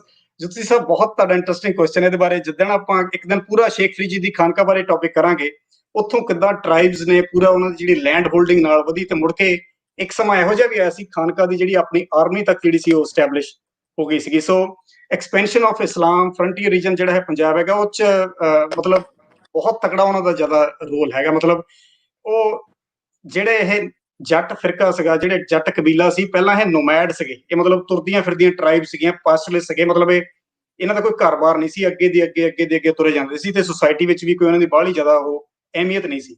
ਇਹ ਸ਼ੇਖ ਫਰੀਦ ਦੇ ਟਾਈਮ ਤੋਂ ਇਹਨਾਂ ਨੂੰ ਮੇਨ ਸਟਰੀਮ ਇਸਲਾਮ ਦੇ ਵਿੱਚ ਲਿਆ ਕੇ ਜਿਹੜਾ ਸੀਗਾ ਇਹਨਾਂ ਦੇ ਨਾਲ ਫਿਰ ਜਿਹੜੀ ਵਾਹੀਯੋਗ ਜ਼ਮੀਨਾਂ ਸੀਗੀਆਂ ਉਹ ਚੀਜ਼ਾਂ ਨਾਲ ਐਡ ਹੋਈਆਂ। ਪਰ I really appreciate your question. ਹੁਣ ਆਪਾਂ ਢਿੱਲੋਂ ਸਾਹਿਬ ਦਾ ਜਿਹੜਾ ਕੁਐਸਚਨ ਹੈਗਾ ਕਿ ਆਪਾਂ ਸਿੱਖ ਹਿਸਟਰੀ ਦੇ ਨਾਲ ਇਹਦਾ ਕੀ ਤਾਲੁਕਾਤ ਬਣਦਾ। ਹੁਣ ਢਿੱਲੋਂ ਸਾਹਿਬ ਜਿਵੇਂ ਆਪਾਂ ਗੱਲ ਕੀਤੀ ਵੀ ਜਦੋਂ ਜਹਾਂਗੀਰ ਦਾ ਰੂਲ ਆਇਆ, ਜਹਾਂਗੀਰ ਦਾ ਰੂਲ ਆਉਂਦੇ ਸਟਾਰਟਿੰਗ ਦੇ ਵਿੱਚ ਹੀ ਮੈਂ ਡਾਕਟਰ ਸਾਹਿਬ ਇੱਕ ਮਿੰਟ ਜ਼ਰਾ, ਮੈਂ ਜਿੰਨੇ ਵੀ ਸੁਣਨ ਵਾਲੇ ਉਹਨਾਂ ਨੂੰ ਇੱਕ ਵਾਰ ਰਿਕੁਐਸਟ ਹੈ ਕਿ ਇਹਨੂੰ ਸ਼ੇਅਰ ਵੀ ਕਰ ਦਿਓ। ਦੂਸਰਾ ਮੈਂ ਅੱਗੇ ਵੀ ਕਹਿੰਦਾ ਕੋਈ ਸਕਾਲਰ ਨਹੀਂ, ਕੋਈ ਬਹੁਤਾ ਮੈਨੂੰ ਨੌਲੇਜ ਨਹੀਂ ਹੈ, ਮੈਂ ਤਾਂ ਸਿੱਖਣ ਦੀ ਕੋਸ਼ਿਸ਼ ਕਰਦਾ। ਜੋ ਕੁਝ ਜਿਹੜਾ ਸਾਡਾ ਚੈਪਟਰ ਹੁੰਦਾ ਉਹਦੇ ਤੇ ਥੋੜੀ ਬਹੁਤੀ ਗੱਲ ਕਰਨ ਲਈ ਥੋੜੀ ਜਿਹੀ ਤਿਆਰੀ ਕਰ ਲਈਦੀ ਹੈ। ਜੇ ਉਹਦੇ 'ਚ ਗਲਤੀ ਕਿਤਾਈ ਹੋਵੇ ਤੇ ਉਹਦੀ ਮਾਫੀ ਚਾਹੁੰਦੇ ਹਾਂ। ਮੈਂ ਵੀ ਕੋਈ ਸਕਾਲਰ ਨਹੀਂ ਡਾਕਟਰ ਸਾਹਿਬ ਤਰ੍ਹਾਂ, ਮੈਂ ਇੱਕ ਝਟਕਾ ਜਿਹਾ ਸਿੱਧਾ ਜਿਹਾ ਡਾਕਟਰ ਸਾਹਿਬ ਪਤਾ ਜੀ। ਨਹੀਂ, ਆਪਾਂ ਸਾਰੇ ਇੱਕ ਦੂਜੇ ਤੋਂ ਸਿੱਖਣ ਦੀ ਕੋਸ਼ਿਸ਼ ਕਰ ਰਹੇ ਹਾਂ। ਇਹ ਸਾਰੇ ਟੌਪਿਕ ਜਿਹੜੇ ਨਾ ਬੜੇ ਇੰਪੋਰਟੈਂਟ ਹੈ ਕਿ ਆਪਾਂ ਸਾਰੇ ਮਿਲ ਕੇ ਇਹਨਾਂ ਨੂੰ ਡਿਸਕਸ ਕਰੀਏ। ਸੌਰੀ ਮੈਂ ਨਾਲ ਫੋਨ ਤੇ ਸਾਰਿਆਂ ਦੇ ਕਮੈਂਟ ਨਹੀਂ ਕਰ ਸਕਦਾ, ਸੋ ਡੋਂਟ ਵਰੀ ਢਿੱਲੋਂ ਸਾਹਿਬ। ਆਪਾਂ ਜੋ ਤੁਸੀਂ ਕੰਮ ਕਰ ਰਹੇ ਹੋ ਮੇਰੇ ਨਾਲੋਂ ਵੀ ਜ਼ਿਆਦਾ ਜ਼ਰੂਰੀ ਹੈ। ਦੇਖੋ ਤੁਸੀਂ ਮੁਸਲਮਾਨ ਹੋ ਕੇ ਪਾਕਿਸਤਾਨ ਦੇ ਵਿੱਚ ਬੈਠ ਕੇ ਇਸ ਵੇਲੇ ਫੈਸਲਾਬਾਦ 'ਚ ਬੈਠ ਕੇ ਦਾ ਸਿੱਖ ਹੈਰੀਟੇਜ ਕਿਤਾਬ ਜਿਹੜੀ ਆਪਾਂ ਪਾਕਿਸਤਾਨ ਦੇ ਗੁਰਧਾਮਾਂ ਦੇ ਉੱਪਰ ਲਿਖੀ ਹੋਈ ਹੈ ਉਹਦੇ ਲਈ ਤੁਸੀਂ ਹੋਸਟਿੰਗ ਕਰ ਰਹੇ ਹੋ, ਇਹ ਮੇਰੇ ਲਈ ਬਹੁਤ ਵੱਡੀ ਗੱਲ ਹੈ। ਔਰ ਇਹ ਟੌਪਿਕ ਜਿਹੜਾ ਹੈਗਾ ਨਕਸ਼ਬੰਦੀ, ਸ਼ੇਖ ਅਹਿਮਦ ਸਰਹੰਦੀ, ਇਹ ਆਮ ਲੋਕਾਂ ਦੇ ਬੱਸ ਦਾ ਟੌਪਿਕ ਨਹੀਂ ਹੈ, ਬੜਾ ਸੀਰੀਅਸ ਟੌਪਿਕ ਹੈ। ਜਿਹੜੀ ਚੀਜ਼ ਮੈਂ ਹੁਣ ਤੁਹਾਨੂੰ ਅੱਧੇ ਘੰਟੇ 'ਚ ਸੁਣਾਈ ਹੈ, ਸ਼ਾਇਦ ਮੇਰਾ ਇਹ 6 ਮਹੀਨੇ ਤੋਂ ਵੀ ਜ਼ਿਆਦਾ ਦਾ ਕੰਮ ਸੀ ਜਿਹੜਾ ਮੈਂ ਤੁਹਾਨੂੰ 6 ਮਹੀਨੇ ਜਿਹੜਾ ਮੈਂ ਤੁਹਾਨੂੰ 30 ਮਿੰਟਾਂ 'ਚ ਪੜ੍ਹ ਕੇ ਸੁਣਾਇਆ, ਠੀਕ ਹੈ ਨਾ। ਦੂਸਰਾ ਹੈ ਵੀ ਜਿੰਨਾ ਹੁਣ ਤੁਸੀਂ ਦੱਸਿਆ, ਮੈਂ ਦੋਸਤਾਂ ਦੀ ਗੋਸ਼ਵਾਰ ਕਰਾਂ ਤੇ ਉਹ ਮੈਂ ਪੜ੍ਹਿਆ ਜਾਂ ਉਸ ਤਰ੍ਹਾਂ ਮੈਨੂੰ ਨਹੀਂ ਲੱਗਦਾ ਕਿ ਮੇਰੇ ਦਿਮਾਗ 'ਚ ਫਿੱਟ ਹੋਣਾ ਸੀ। ਉਹ ਹੁਣ ਸਾਰੀ ਗੱਲ ਉਸੇ ਤਰ੍ਹਾਂ ਜਿਸ ਤਰ੍ਹਾਂ ਤੁਸੀਂ ਦੱਸੀ ਆ ਉਹ ਸੇਵ ਹੋ ਗਈ ਇੱਕ ਤਰ੍ਹਾਂ। ਜੀ ਡਾਕਟਰ ਸਾਹਿਬ, ਨਹੀਂ ਆਪਣਾ ਕਹਿਣ ਦਾ ਮਕਸਦ ਇਹ ਹੁੰਦਾ। ਚਲੋ ਐਨੀਵੇਜ਼, ਸੋ ਹੁਣ ਜਦੋਂ ਸਰਹੰਦੀ ਨੂੰ ਇਹ ਲੱਗਾ ਕਿ ਜਹਾਂਗੀਰ ਆ ਗਿਆ ਤੇ ਵੀ ਹੁਣ ਜਿਹੜੀਆਂ ਇਸਲਾਮਿਕ ਪਾਲਿਸੀਜ਼ ਹੈ ਹੁਣ ਵਧੀਆ ਤਰ੍ਹਾਂ ਮੈਂ ਫਿੱਟ ਕਰ ਸਕਦਾ ਆਪਣੀ ਜਗ੍ਹਾ ਦੇ ਵਿੱਚ। ਸੋ ਉਸ ਵੇਲੇ ਸਰਹੰਦੀ ਦਾ ਵੀ ਜਿਹੜਾ ਸੀ ਰੋਲ ਉਹ ਕਾਫੀ ਜ਼ਿਆਦਾ ਵੱਧ ਚੁੱਕਾ ਸੀਗਾ। ਮਤਲਬ ਉਹਦਾ ਕਾਫੀ ਲੋਕਾਂ ਦੀ ਜਿਹੜੀ ਫੈਨ ਫੋਲੋਇੰਗ ਸੀ ਉਹ ਕਾਫੀ ਹੋ ਚੁੱਕੀ ਸੀ। ਸੋ ਬਹੁਤ ਛੇਤੀ ਉਸ ਤੋਂ ਬਾਅਦ ਹੀ ਗੁਰੂ ਅਰਜਨ ਦੇਵ ਜੀ ਪਾਤਸ਼ਾਹ ਦੀ ਸ਼ਹੀਦੀ ਹੋ ਜਾਂਦੀ ਹੈ, ਕਿਉਂਕਿ ਸ਼ੁਰੂ 'ਚ ਖੁਸਰੋ ਦਾ ਰਿਬੇਲੀਅਨ ਹੋ ਗਿਆ ਜਿਹੜਾ ਆਪਾਂ ਪੜ੍ਹ ਕੇ ਹਟੇ ਸੀ। ਖੁਸਰੋ ਨੇ ਬਗਾਵਤ ਕੀਤੀ ਸੀ, ਉਸ ਤੋਂ ਤੁਰੰਤ ਬਾਅਦ ਹੀ ਪੰਜਵੇਂ ਪਾਤਸ਼ਾਹੀ ਸ੍ਰੀ ਗੁਰੂ ਅਰਜਨ ਦੇਵ ਜੀ ਸ਼ਹਾਦਤ ਹੋ ਜਾਂਦੀ ਹੈ। ਸੋ ਇਸ ਕਰਕੇ ਸਿੱਖ ਹਿਸਟਰੀ ਦੇ ਵਿੱਚ ਇਹ ਬਹੁਤ ਬਾਰ-ਬਾਰ ਜਿਹੜਾ ਹੈਗਾ ਜ਼ਿਕਰ ਆਉਂਦਾ ਹੈ ਕਿ ਜਿਹੜੀ ਨਕਸ਼ਬੰਦੀ ਲਹਿਰ ਹੈਗੀ ਇਹਨਾਂ ਦਾ ਕੀ ਰੋਲ ਹੈ ਜਾਂ ਕਿੰਨਾ ਰੋਲ ਹੈ, ਜਿਹਦੇ ਬਾਰੇ ਆਪਾਂ ਹੁਣ ਸਿੱਖ ਹਿਸਟਰੀ ਦੇ ਨਾਲ ਸ਼ੇਖ ਅਹਿਮਦ ਸਰਹੰਦੀ ਜਾਂ ਨਕਸ਼ਬੰਦੀ ਲਹਿਰ ਨੂੰ ਜੋੜਨ ਲੱਗੇ ਹਾਂ। ਸੋ ਇੱਥੇ ਸ਼ੇਖ ਅਹਿਮਦ ਸਰਹੰਦੀ ਬਹੁਤ ਜ਼ਿਆਦਾ ਸਟਰੋਂਗ ਪਰਸਨੈਲਿਟੀ ਵਾਲਾ ਆਦਮੀ ਸੀ, ਮਤਲਬ ਉਹ ਬਹੁਤ ਵੱਡਾ ਸਕਾਲਰ ਸੀ। ਉਹਨੇ ਸਭ ਤੋਂ ਪਹਿਲਾਂ ਇਹ ਨੋਟ ਕੀਤਾ ਵੀ ਜਿਹੜੇ ਆਮ ਸੂਫੀ ਸੰਤ ਨੇ ਇੰਨੇ ਜ਼ਿਆਦਾ ਨੇ, ਇਹ ਜਿਹੜੇ ਸਿਲਸਿਲੇ ਹੈਗੇ ਆ, ਚਿਸ਼ਤੀ ਹੋਇਆ, ਕਾਦਰੀ ਹੋਇਆ, ਇਹ ਸਾਰੇ ਜਿਹੜੇ ਹੈਗੇ ਆ ਜ਼ਿਆਦਾਤਰ ਇਹਨਾਂ ਵਿੱਚੋਂ ਜਿਹੜੇ ਸੀ ਉਹ ਵਹਾਦਤੁਲ ਵਜੂਦ ਇੱਕ ਥਿਊਰੀ ਹੈਗੀ ਆ ਉਹਨੂੰ ਮੰਨਣ ਵਾਲੇ ਹੈਗੇ ਆ। ਹੁਣ ਜਿਹੜੀ ਵਹਾਦਤੁਲ ਵਜੂਦ ਹੈਗੀ ਆ ਇਹ ਹੈਗੀ ਆ ਯੂਨਿਟੀ ਆਫ ਐਗਜ਼ਿਸਟੈਂਸ, ਜਿਹਨੂੰ ਪੈਂਥੀਜ਼ਮ ਵੀ ਕਿਹਾ ਗਿਆ। ਇਹ ਬਣਾਈ ਸੀ ਢਿੱਲੋਂ ਸਾਹਿਬ ਸੂਫੀ ਸੀਗੇ ਇਬਨ ਅਰਬੀ, ਜਿਹਨਾਂ ਦੀ ਡੈਥ 1240 ਹੋ ਗਈ ਆ, ਉਦੋਂ ਬਣਾਈ ਗਈ ਸੀ, ਜਿਹਦਾ ਮੈਂ ਤੁਹਾਨੂੰ ਇੰਗਲਿਸ਼ ਦੇ ਵਿੱਚ ਦੱਸਦਾ ਕਿਉਂਕਿ ਪੰਜਾਬੀ ਦੇ ਵਿੱਚ ਮੈਂ ਇਹਦਾ ਟ੍ਰਾਂਸਲੇਸ਼ਨ ਨਹੀਂ ਲੱਭ ਸਕਿਆ। ਉਰਦੂ ਜਾਂ ਅਰਬੀ 'ਚ ਮੈਨੂੰ ਬਹੁਤ ਮਿਲਦਾ ਹੈ, ਪਰ ਮੈਨੂੰ ਹੈਰਾਨੀ ਹੋਈ ਕਿ ਇੰਟਰਨੈਟ ਤੇ ਵੀ ਇਹ ਜਿਹੜੀਆਂ ਚੀਜ਼ਾਂ ਹੈਗੀਆਂ ਪੰਜਾਬੀ 'ਚ ਹਾਲੇ ਵੀ ਇਸਲਾਮਿਕ ਜਿਹੜੀ ਟ੍ਰਾਂਸਲੇਸ਼ਨ ਹੈ ਉਹ ਘੱਟ ਹੋ ਚੁੱਕੀ ਹੈ। ਸੋ ਮੈਂ ਇੰਗਲਿਸ਼ 'ਚ ਜਿੱਦਾਂ ਮੈਂ ਆਪਣੀ ਕਿਤਾਬ 'ਚ ਲਿਖਿਆ ਔਰ ਜੋ ਮੈਂ ਅੰਡਰਸਟੈਂਡ ਕੀਤਾ ਤਾਂ ਕਿ ਗਲਤੀ ਨਾ ਹੋ ਜਾਵੇ, ਲੈਟ ਮੀ ਰਿਪੀਟ ਇਟ। ਸੋ ਜਿਹੜੀ ਵਹਾਦਤੁਲ ਵਜੂਦ ਹੈ ਜਿਹੜੀ ਕਿ ਮਤਲਬ ਇਬਨ ਅਰਬੀ ਨੇ ਲਿਖੀ ਸੀ 13ਵੀਂ ਸੈਂਚੁਰੀ ਦੇ ਵਿੱਚ, ਉਹ ਲਿਖਦੀ ਹੈ God is the absolute being and there is no other being than the God. The multiplicity and diversity that are found in the universe do not have an independent reality but are rather disclosure and manifestation of God's being. God discloses himself through the forms of realms of multiplicity and infinitely and his being is absolute and cannot be comprehended. ਮਤਲਬ ਕਿ ਜਿਹੜਾ ਰੱਬ ਹੈਗਾ ਉਹ ਤੇ ਇਨਸਾਨ ਇੱਕੋ ਇੱਕ ਚੀਜ਼ ਹੈ। ਮਤਲਬ ਜਿਹੜਾ ਇਨਸਾਨ ਹੈ ਉਹ ਤੇ ਰੱਬ ਹੈ, ਮਤਲਬ ਦੋਹੇ ਹੀ ਜਿਹੜੇ ਇੱਕੋ ਦਾ ਹੀ ਰੂਪ ਅੰਤਰ ਹੈ। ਅੱਲਾ, ਇਨਸਾਨ, ਮਤਲਬ ਇੱਕੋ ਦੇ ਹੀ ਜਿਹੜੇ ਅਲੱਗ-ਅਲੱਗ ਭਿੰਨ ਜਿਹੜੇ ਰੂਪ ਹੈਗੇ ਆ। ਰੱਬ ਇਨਸਾਨ ਦੇ ਥਰੂ ਹੀ ਜਿਹੜੀ ਹੈਗੀ ਆ ਉਹ ਲੋਕਾਂ ਨੂੰ ਜਿਹੜਾ ਹੈਗਾ ਦਿਖਾਈ ਦਿੰਦਾ ਵੀ ਹਰੇਕ ਦੇ ਵਿੱਚ ਜਿਹੜਾ ਹੈਗਾ ਉਹ ਰੱਬ ਵਸਦਾ, ਘਟ ਦੇ ਵਿੱਚ ਰੱਬ ਵਸਦਾ। ਹਰ ਪਾਸੇ ਜਿੱਥੇ ਦੇਖੋ ਉਹ ਰੱਬ ਦਾ ਹੀ ਜਿਹੜਾ ਔਰ ਉਹਦੀ ਜਿਹੜੀ ਹੋਂਦ ਹੈ ਉਹ ਐਬਸੋਲੂਟ ਹੈ, ਉਹਦਾ ਕੋਈ ਥਾਂ ਜਿਹੜਾ ਉਹ ਪਾਇਆ ਨਹੀਂ ਜਾ ਸਕਦਾ। ਹੁਣ ਜਿਹੜੀ ਸਿੱਖ ਫਿਲਾਸਫੀ ਹੈ ਉਹ ਇਸ ਚੀਜ਼ ਨਾਲ ਬਹੁਤ ਜ਼ਿਆਦਾ ਮਿਲਦੀ ਹੈ। ਇਹ ਜਿਹੜੀ ਇਬਨ ਅਰਬੀ ਦੀ ਇਹ ਲਾਈਨ ਸੀਗੀ ਵਹਾਦਤੁਲ ਵਜੂਦ ਦੇ ਨਾਲ, ਜਿਹੜੇ ਸਾਡੇ ਸਿੱਖ ਭਰਾ ਭੈਣ ਭਰਾ ਇਸ ਵੇਲੇ ਸੁਣ ਰਹੇ ਉਹ ਇਹਦੇ ਬਾਰੇ ਅੰਡਰਸਟੈਂਡ ਕਰ ਸਕਦੇ ਆ। ਸੋ ਉਸ ਵੇਲੇ ਸ਼ੇਖ ਅਹਿਮਦ ਸਰਹੰਦੀ ਨੂੰ ਵੀ ਇਹ ਸੀ ਵੀ ਗੱਲ ਤਾਂ ਇਹ ਇਸਲਾਮਿਕ ਇੰਟਰਪ੍ਰੀਟੇਸ਼ਨ ਦੀ ਹੋ ਰਹੀ ਹੈ, ਵੀ ਜੇ ਇਦਾਂ ਹੀ ਕਰੀ ਗਏ ਫਿਰ ਉਹਨੂੰ ਇਹ ਸਬਕੌਂਸ਼ੀਅਸਲੀ ਇਸ ਚੀਜ਼ ਦਾ ਆਈਡੀਆ ਸੀਗਾ ਵੀ ਇਸ ਸਿਮਿਲੈਰਿਟੀ ਹੈਗੀ ਵੀ ਜਿਹੜੇ ਹਿੰਦੂ ਧਰਮ ਦੇ ਜਾਂ ਜਿਹੜੇ ਹੋਰ ਧਰਮਾਂ ਵਾਲੇ ਲੋਕ ਮੰਨਣ ਵਾਲੇ ਆ ਵੀ ਉਹ ਜੇ ਰੱਬ ਤੇ ਇਨਸਾਨ ਸਾਰੇ ਇੱਕੋ ਜਿਹੇ ਹੈਗੇ ਫਿਰ ਆਪਾਂ ਫਰਕ ਕੀ ਹੋਇਆ। ਸੋ ਹੀ ਹੁਣ ਕਈ ਜਿਹੜੇ ਇਸਲਾਮਿਕ ਸਕਾਲਰ ਹੈਗੇ ਆ ਵੈਸੇ ਉਹ ਕਹਿੰਦੇ ਆ ਵੀ ਜਿਹੜੀ ਉਹਨੇ ਥਿਊਰੀ ਬਣਾਈ ਹੈ ਇਹਦੇ ਵਿੱਚ ਸਿਰਫ ਡਿਫਰੈਂਸ ਆਫ ਸਿਮੈਂਟਿਕਸ ਹੀ ਹੈਗਾ, ਕਿ ਮਤਲਬ ਥੋੜੇ ਸ਼ਬਦਾਂ ਦਾ ਹੀ ਫਰਕ ਹੈਗਾ, ਅਦਰਵਾਈਜ਼ ਪਹੁੰਚਣਾ ਤਾਂ ਰੱਬ ਤੱਕ ਹੀ ਆ ਤੁਸੀਂ। ਪਰ ਜਿਹੜੇ ਐਨੀਵੇਜ਼ ਲੋਕੀ ਸੀ ਉਹਨਾਂ ਨੂੰ ਥੋੜੀ ਜਿਹੀ ਅਲੱਗ ਇੱਕ ਥਿਊਰੀ ਜਿਹੜੀ ਸੀ ਉਹ ਦੇਤੀ ਵਹਾਦਤੁਲ ਸ਼ੁਹੂਦ, ਜਿਹੜੀ ਸੀਗੀ ਯੂਨਿਟੀ ਆਫ ਵਿਟਨੈਸ, ਜਿਹੜੀ ਕਿ ਮਤਲਬ ਉਹਦੇ ਚ ਪ੍ਰਿੰਸੀਪਲ ਇਹ ਬਣਾਏ। ਉਹ ਐਕਚੁਅਲੀ ਸ਼ੇਖ ਅਹਿਮਦ ਸਰਹੰਦੀ ਤੋਂ ਵੀ ਪਹਿਲਾਂ ਸੌਰੀ ਅਲਾ ਅਲ ਦਵਲਾ ਸਿਮਨਾਨੀ, ਇਹਨਾਂ ਦੀ ਡੈਥ ਹੋਈ ਹੈ 1336 ਚ। ਉਹਨਾਂ ਨੇ ਥਿਊਰੀ ਉਹ ਪ੍ਰਪੋਜ਼ ਕੀਤੀ ਸੀ, ਜਿਹੜੇ ਕਿ ਪਹਿਲੇ ਇਸਲਾਮਿਕ ਸਕਾਲਰ ਸੀ ਜਿਨ੍ਹਾਂ ਨੇ ਇਬਨ ਅਰਬੀ ਦੀ ਕ੍ਰਿਟਿਸਾਈਜ਼ ਕੀਤੀ ਵੀ ਵਹਾਦਤੁਲ ਵਜੂਦ ਜਿਹੜੀ ਠੀਕ ਨਹੀਂ ਹੈ। ਇਹ ਢਿੱਲੋਂ ਸਾਹਿਬ ਹੈਗੀਆਂ ਸਿਰਫ ਫਿਲਾਸਫੀ ਦੀਆਂ ਗੱਲਾਂ ਹੀ ਆ, ਮਤਲਬ ਇਹ ਥੋੜੀ ਜਿਹੀਆਂ ਓਵਰਵੈਲਮਿੰਗ ਹੋ ਜਾਂਦੀ ਆਪਣੇ, ਕਿਉਂਕਿ ਅੱਖਰਾਂ ਦਾ ਹੀ ਫਰਕ ਹੁੰਦਾ ਥੋੜਾ ਜਿਹਾ। ਸੋ ਜਿਹੜੇ ਸ਼ੇਖ ਅਹਿਮਦ ਸਰਹੰਦੀ ਸੀ ਇਹ ਅੱਲਾ ਅਲ ਦਵਲਾ ਅਲ ਸਿਮਨਾਨੀ ਨੂੰ ਮੰਨਣ ਵਾਲੇ ਸੀਗੇ, ਉਹਨਾਂ ਦੇ ਫਾਲੋਅਰ ਸੀ।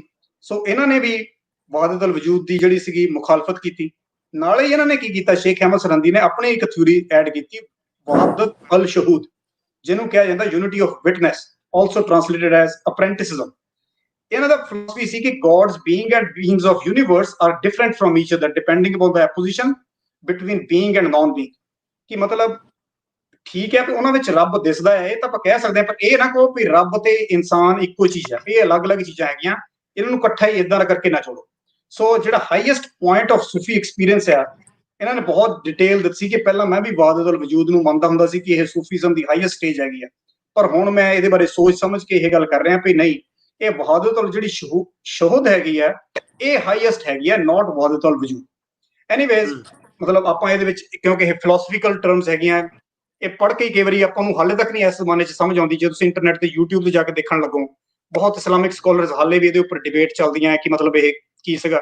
ਉਸ ਜ਼ਮਾਨੇ 'ਚ ਸੋਚੋ ਜਿਹੜੇ ਆਮ ਲੋਕੀ ਸੀਗੇ ਉਹਨਾਂ ਨੂੰ ਇੰਨੇ ਡਿਫਿਕਲਟ ਫਿਲਾਸਫੀਕਲ ਜਿਹੜੀਆਂ ਟਰਮਸ ਹੈਗੀਆਂ, ਜਿਹੜੀਆਂ ਖਾਸ ਕਰਕੇ ਅਰਬੀ 'ਚੋਂ ਹੀ ਆਉਂਦੀਆਂ, ਉਸ ਲੈਂਗੁਏਜ 'ਚੋਂ ਆਉਂਦੀਆਂ, ਲੋਕਾਂ ਨੂੰ ਕਿੱਦਾਂ ਹੋਇਆ ਹੋਊਗਾ। ਇਸ ਕਰਕੇ ਜਿਹੜੇ ਸੂਫੀ ਸੀਗੇ, ਇਹ ਜਿਹੜੇ ਆਪਣੇ ਕਾਦਰੀ ਹੋਏ ਜਾਂ ਚਿਸ਼ਤੀ ਦੀ ਸਿਲਸਿਲਾ ਵਾਲੇ ਹੋਏ, ਉਹ ਸ਼ੇਖ ਅਹਿਮਦ ਸਰਹੰਦੀ ਨੇ ਵਹਾਦਤੁਲ ਸ਼ਹੂਦ, ਕਿਉਂਕਿ ਇਹਦੀ ਬਹੁਤ ਉਸ ਵੇਲੇ ਚੜਾਈ ਸੀਗੀ, ਇਹਦੀ ਫੋਲੋਇੰਗ ਬਹੁਤ ਜ਼ਿਆਦਾ ਹੋ ਗਈ ਸੀ, ਵਹਾਦਤੁਲ ਸ਼ਹੂਦ ਨੂੰ ਮੰਨਣ ਵਾਲਿਆਂ ਦੀ ਜਿਹੜੀ ਗਿਣਤੀ ਸੀ ਉਹ ਜ਼ਿਆਦਾ ਵਧਣ ਲੱਗ ਪਈ। ਜਿਹੜੇ ਵਜੂਦ ਵਾਲੇ ਸੀ ਉਹ ਥੋੜੇ ਜਿਹੇ ਪਿੱਛੇ ਜਿਹੜੇ ਸੀ ਉਹ ਨੁਕਰੇ ਲੱਗਣ ਲੱਗ ਪਏ। ਤੇ ਕਿਉਂਕਿ ਜਦੋਂ ਸਾਈਂ ਮੀਆਂ ਮੀਰ ਜੀ ਹੋਏ, ਇਹਨਾਂ ਦੀ ਗੁਰੂ ਅਰਜਨ ਦੇਵ ਜੀ ਪਾਤਸ਼ਾਹ ਦੇ ਨਾਲ ਜ਼ਿਆਦਾ ਵਧੀਆ ਬਣਦੀ ਸੀਗੀ ਉਸ ਵੇਲੇ, ਉਹ ਸਾਰੇ ਜਿਹੜੇ ਸੀਗੇ ਉਹ ਥੋੜੇ ਜਿਹੇ ਪਿੱਛੇ ਨੂੰ ਦੇ start getting back track into ਦਾ ਮੇਨ ਸਟ੍ਰੀਮ ਤੋਂ। ਜਿਹੜਾ ਸੀ ਉਹ ਲੋਕਾਂ ਦਾ ਜਿਹੜਾ ਜ਼ਿਆਦਾ ਆਰਥੋਡਾਕਸੀ ਇਸਲਾਮ ਸੀਗਾ, ਉਹਨਾਂ ਦਾ ਜਿਹੜਾ ਜ਼ਿਆਦਾ ਝੁਕਾਅ ਸੀ ਇਹ ਵਹਾਦਤੁਲ ਸ਼ਹੂਦ ਵੱਲ ਹੋਣ ਲੱਗ ਪਿਆ, ਕਿਉਂਕਿ ਇਹ ਕਲੀਅਰਲੀ ਹਿੰਦੂਆਂ ਨਾਲੋਂ ਜਿਹੜਾ ਸੀ ਇਸਲਾਮ ਨੂੰ ਜਾਂ ਜਿਹੜੀ ਸੈਪਰੇਟ ਕਰਨ 'ਚ, ਐਸਟੈਬਲਿਸ਼ ਕਰਨ 'ਚ ਜਿਹੜੀ ਆਪਣੀ ਐਗਜ਼ੈਕਟ ਡਿਵੀਜ਼ਨ ਹੈਗੀ ਆ, ਰਿਲੀਜੀਅਸ ਆਇਡੈਂਟੀਟੀ ਜਿਹੜੀ ਹੈਗੀ ਉਹ ਐਸਟੈਬਲਿਸ਼ ਕਰਨ ਦੇ ਵਿੱਚ ਸ਼ੇਖ ਅਹਿਮਦ ਸਰਹੰਦੀ ਨੂੰ ਜਿਹੜੀ ਉਹ ਕਾਫੀ ਹੈਲਪ ਕਰਦੀ ਸੀ। ਇਸ ਮੌਕੇ ਤੇ ਹੁਣ ਜਿਹੜੀ ਚਿੱਠੀ ਇੱਕ ਮਿਲਦੀ ਹੈ ਸ਼ੇਖ ਅਹਿਮਦ ਸਰਹੰਦੀ ਦੀ, ਜਿਹੜੀ ਉਹਨੇ ਜਿਹ ਤੋਂ ਪਤਾ ਲੱਗਦਾ ਕਿ ਗੁਰੂ ਅਰਜਨ ਦੇਵ ਜੀ ਪਾਤਸ਼ਾਹ ਨੂੰ ਉਹ ਨਫ਼ਰਤ ਕਰਦਾ ਸੀ, ਉਹ ਮਿਲਦੀ ਹੈ ਕਿ ਜਿਹੜੀ ਉਹਨੇ ਫਰੀਦ ਬੁਖਾਰੀ ਨੂੰ ਲਿਖੀ, ਜਿਹੜਾ ਕਿ ਸ਼ੇਖ ਫਰੀਦ ਹੈਗਾ, ਜਿਹੜਾ ਕਿ ਮੁਰਤਜ਼ਾ ਖਾਨ ਵੀ ਸੀ। ਉਹ 'ਚ ਲਿਖਦੇ ਆਪਣੀ ਚਿੱਠੀ ਦੇ ਵਿੱਚ, ਦਰਨ ਵਕਤ ਕੁਸ਼ਤਾਨ ਕਾਫਿਰ ਇਲਾਲੁਲ ਗੋਇੰਦਵਾਲ ਬਿਸਿਆਰ ਖੂਬ ਵਾਕੀ ਸ਼ੁੱਧ ਵੈਕ ਸ਼ਿਕਸਤ ਇਹ ਆਜ਼ੀਮ ਬਰ ਹੁਨਦ ਆ ਮਰਦੂਦ ਗਸ਼ਤ ਵੀ ਬਿਨਾਰ ਨਿयात ਕਿ कुश्तत पशदन वा भी हर गरज हलाक करदा खवारी ये कुफर आ कुवद नकद वक्त ए अहल इस्लाम अस्त। ਇਹ ਮੈਂ ਤੁਹਾਨੂੰ ਜਿਹੜੀ ਹੈਗੀ ਉਹਦੀ ਚਿੱਠੀ ਜਿਹੜੀ ਹੈਗੀ ਆ ਉਹ ਚਿੱਠੀ ਓਰੀਜਨਲ ਰੂਪ ਦੇ ਵਿੱਚ ਸੁਣਾਈ ਹੈ। ਉਹ 'ਚੋਂ ਕਹਿੰਦੇ ਮਤਲਬ ਇਹ ਚੰਗਾ ਹੋਇਆ ਵੀ ਇਸ ਵੇਲੇ ਜਿਹੜਾ ਗੋਇੰਦਵਾਲ ਦਾ ਇਹ ਕਾਫਰ ਸੀਗਾ ਉਹ ਮਾਰਿਆ ਗਿਆ, ਵੀ ਇਹ ਚੰਗੀ ਗੱਲ ਹੈ ਵੀ ਜਿਹੜੇ ਹਿੰਦੂ ਆ ਜਿੱਦਾਂ ਵੀ ਹੋ, ਜਿਹੜੇ ਵੀ ਮਰਜ਼ੀ ਇੰਟੈਂਸ਼ਨ ਨਾਲ, ਜਿਹੜੇ ਵੀ ਮਰਜ਼ੀ ਪਰਪਸ ਨਾਲ, ਜਿਹੜੇ ਵੀ ਮਾਰੇ ਜਾਣ ਜਿੱਦਾਂ ਮਰਜ਼ੀ, ਇਹ ਮੁਸਲਮਾਨਾਂ ਲਈ ਚੰਗੀ ਗੱਲ ਹੈ। ਸੋ ਇਹ ਚਿੱਠੀ ਜਿਹੜੀ ਹੈਗੀ ਆ ਇਹ ਉਹਦੀ ਜਿਹੜੀ ਹੈਗੀ ਆ ਮਕਤੂਬਤ ਈ ਰਬਾਨੀ, ਮਕਤੂਬਤ ਈ ਇਮਾਮੇ ਰਬਾਨੀ ਜਿਹੜੀ ਕਿਤਾਬ ਛਾਪੀ ਗਈ ਸੀ ਸਰਹੰਦੀ ਦੀ, ਉਹਦੇ ਵਿੱਚ ਜਿਹੜੀ ਸੀਗੀ ਉਹ ਚਿੱਠੀ ਆਉਂਦੀ ਹੈ, ਜਿਹਦੇ ਤੋਂ ਇਹ ਸ਼ੁਰੂ ਹੁੰਦਾ ਵੀ ਉਹਦਾ ਕੀ ਰੋਲ ਸੀਗਾ in the death of Sheikh Ahmad Sirhindi ਦਾ in the martyrdom of Shri Guru Arjan Dev ji ਪਾਤਸ਼ਾਹ ਜੀ। ਚਿੱਠੀ ਕਿਹਨਾਂ ਲਿਖੀ ਸੀ? ਇਹ ਚਿੱਠੀ ਇਹਨੇ ਲਿਖੀ ਸੀ ਮੁਰਤਜ਼ਾ ਖਾਨ ਨੂੰ। ਇਹਨੇ ਸ਼ੇਖ ਅਹਿਮਦ ਸਰਹੰਦੀ ਨੇ ਗੁਰੂ ਅਰਜਨ ਦੇਵ ਜੀ ਦੀ ਡੈਥ ਤੋਂ ਬਾਅਦ ਲਿਖੀ ਹੈ, ਜਦੋਂ ਉਹਨੂੰ ਪਤਾ ਲੱਗਾ ਵੀ ਉਹਨਾਂ ਨੂੰ ਸ਼ਹੀਦ ਕਰ ਦਿੱਤਾ ਗਿਆ, ਉਹਨਾਂ ਨੂੰ ਮਾਰ ਦਿੱਤਾ ਗਿਆ। ਉਸ ਤੋਂ ਬਾਅਦ ਇਹਨੇ ਇਹ ਖੱਤ ਜਿਹੜਾ ਸੀ ਖੁਸ਼ੀ ਦਾ ਇਜ਼ਹਾਰ ਕਰਦਿਆਂ ਹੋਇਆਂ ਇਹਨੇ ਲਿਖਿਆ ਸੀ ਵੀ ਚੰਗਾ ਹੋਇਆ ਵੀ ਉਹ ਕਾਫਰ ਸੀ ਜਿਹੜਾ ਗੋਇੰਦਵਾਲ ਦਾ, ਉਹਨੂੰ ਮਾਰ ਦਿੱਤਾ ਗਿਆ। ਨਹੀਂ, ਉਹਦੇ ਚ ਰੋਲ ਕੀ ਸੀ? ਰੋਲ ਵੀ ਹੈ ਸੀ ਕੋਈ? ਹਾਂ, ਐਗਜ਼ੈਕਟਲੀ ਉਹ ਰੋਲ ਜਿਹੜਾ ਹੈਗਾ, ਹੁਣ ਉਹ ਰੋਲ ਦਾ ਪਤਾ ਨਹੀਂ ਲੱਗਦਾ, ਕਿਉਂਕਿ ਜਿਹੜੇ ਕੁਝ ਸਿੱਖ ਸਕਾਲਰ ਹੈਗੇ, ਮੈਂ ਤੁਹਾਨੂੰ ਉਹਨਾਂ ਦੇ ਬਾਰੇ ਦੱਸ ਦਿੰਦਾ ਕਿ ਸਿੱਖ ਸਕਾਲਰ ਇਹਦੇ ਬਾਰੇ ਕੀ ਕਹਿੰਦੇ ਨੇ।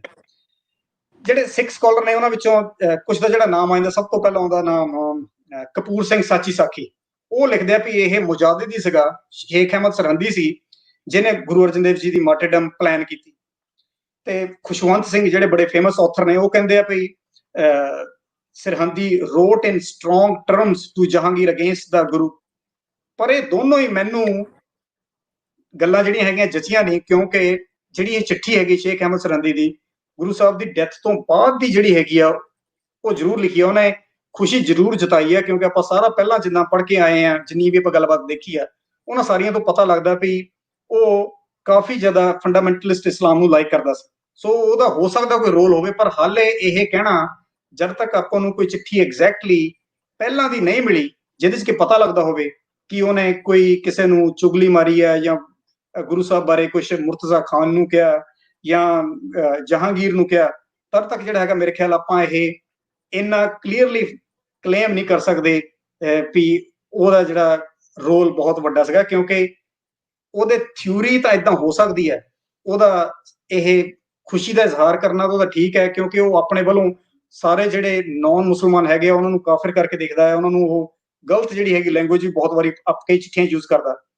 ਪਰ ਕੀ ਪੰਜਵੇਂ ਪਾਤਸ਼ਾਹ ਸ੍ਰੀ ਗੁਰੂ ਅਰਜਨ ਦੇਵ ਜੀ ਪਾਤਸ਼ਾਹ ਦੇ ਲਈ ਪਾਰਟਿਕੂਲਰਲੀ ਉਹਨੇ ਕੋਈ ਜਹਾਂਗੀਰ ਕੋਲ ਕੋਈ ਵਰਡਿੰਗ ਯੂਜ਼ ਕੀਤੀ ਹੈ, ਉਹਦਾ ਹਾਲੇ ਤੱਕ ਮੈਨੂੰ ਤੇ ਮੈਂ ਜਿਹੜੀ ਇਹ ਜਿਹੜਾ ਉਹਨਾਂ ਦੀ ਕਿਤਾਬ ਹੈਗੀ ਮਕਤੂਬਤ ਇਨ ਰਬਾਨੀ, ਉਹਦੀ ਮਤਲਬ ਜਿਹੜੀ ਓਰੀਜਨਲ ਵੀ ਹੈਗੀਆਂ ਮਕਤੂਬਤ ਇਮਾਮ ਰਬਾਨੀ, ਉਹਦੀਆਂ ਸਾਰੀਆਂ ਚਿੱਠੀਆਂ ਜਿੰਨੀਆਂ ਅਵੇਲੇਬਲ ਹੈ ਸਾਰੀਆਂ ਪੜ੍ਹ ਕੇ ਦੇਖ ਰਹੇ ਆ, ਪਰ I could not find any evidence in there where he seems to have played a role before the martyrdom of Guru Arjan.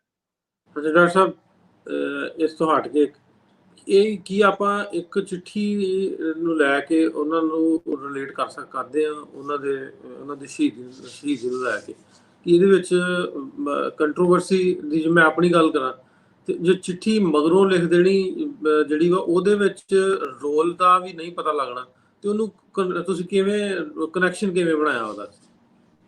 ਜੀ ਉਹਦਾ ਹੁਣ ਕਨੈਕਸ਼ਨ ਇਹ ਹੈਗਾ ਨਾ ਕਿ ਮਤਲਬ ਕਿਉਂਕਿ ਉਹ ਆਪਣੀ ਚਿੱਠੀ ਦੇ ਵਿੱਚ ਇਹ ਸਾਫ਼ ਕੱਲੀ ਉਹ ਚਿੱਠੀ ਨਹੀਂ ਹੈਗੀ। ਹੁਣ ਆਪਾਂ let's go back to this ਕਿ ਜਦੋਂ ਇਹ ਚਿੱਠੀ ਹੈਗੀਆਂ ਜਿਹੜੀਆਂ ਦੀ ਚਿੱਠੀਆਂ ਹੈਗੀਆਂ ਸ਼ੇਖ ਅਹਿਮਦ ਸਰਹੰਦੀ ਦੀ ਪਹਿਲੀ ਚਿੱਠੀ ਜਿਹੜੀ ਪਬਲਿਕ, ਮੇਰਾ ਜਿਹੜਾ ਸਵਾਲ ਹੈ ਵੀ ਕੱਲੀ ਚਿੱਠੀ ਦੇ ਨਾਲ ਤੇ ਉਹਨਾਂ ਦਾ ਰੋਲ ਬਣਦਾ ਨਹੀਂ ਜੀ।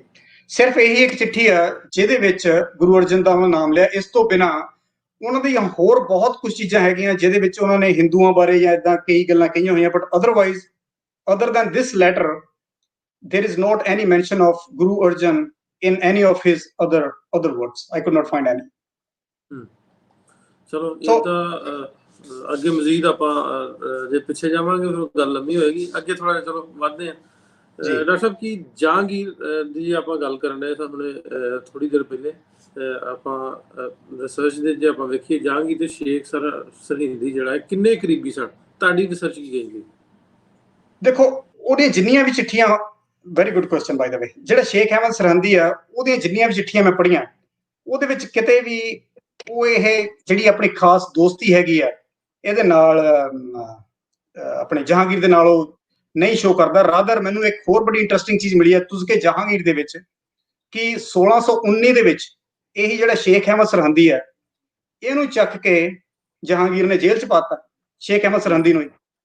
ਤੇ ਜਿਹੜੀ ਸ਼ੇਖ ਅਹਿਮਦ ਸਰਹੰਦੀ ਨੂੰ ਜੋ ਜੇਲ੍ਹ 'ਚ ਪਾਇਆ ਉਹਦੇ ਬਾਰੇ ਜਿਹੜੀ ਉਹਨੇ ਗੱਲ ਲਿਖੀ ਹੈ, ਮੈਂ ਤੁਹਾਨੂੰ ਉਹ ਢਿੱਲੋਂ ਸਾਹਿਬ ਗੱਲ ਸੁਣਾਉਣਾ ਜੋ ਜਹਾਂਗੀਰ ਲਿਖਦਾ।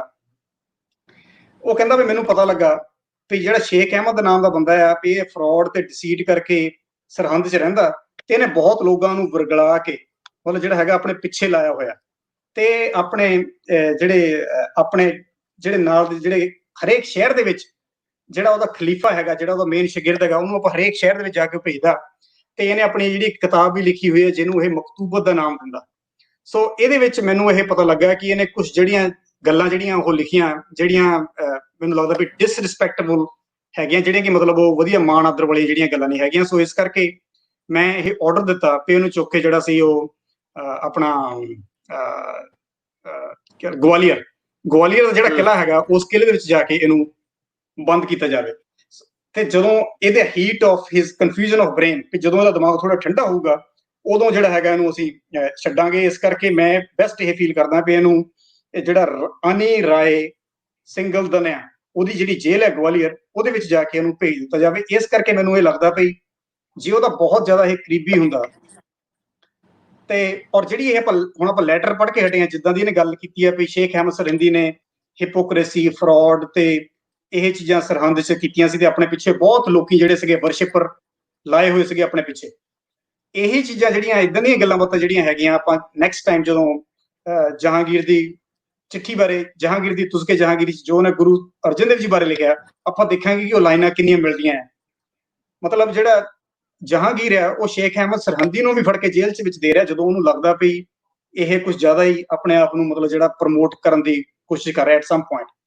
ਉਹਦੇ 'ਚ ਤਾਂ ਕਰਕੇ ਮੈਨੂੰ ਇਹ ਲੱਗਦਾ ਵੀ ਉਹਦੀ ਜਿਹੜੀ ਕਰੀਬੀ ਦੀ ਗੱਲ ਕਹੀ ਜਾਂਦੀ ਹੈ with Jahangir, it is not that he is not that close. Even ਜਿਹੜਾ ਜਹਾਂਗੀਰ ਤੋਂ ਪਹਿਲਾਂ ਆਪਾਂ we can say the name ਜਿਹੜਾ ਆਪਣਾ ਹੈਗਾ ਮੁਰਤਜ਼ਾ ਖਾਨ, ਜਿਹੜਾ ਮੁਰਤਜ਼ਾ ਖਾਨ ਆ ਉਹਦੇ ਨਾਲ ਵੀ ਕਿਹਾ ਜਾਂਦਾ ਵੀ ਇਹਦਾ ਉਹਦੇ ਉੱਤੇ ਕਿੰਨਾ ਕੁ ਪ੍ਰਭਾਵ ਸੀਗਾ।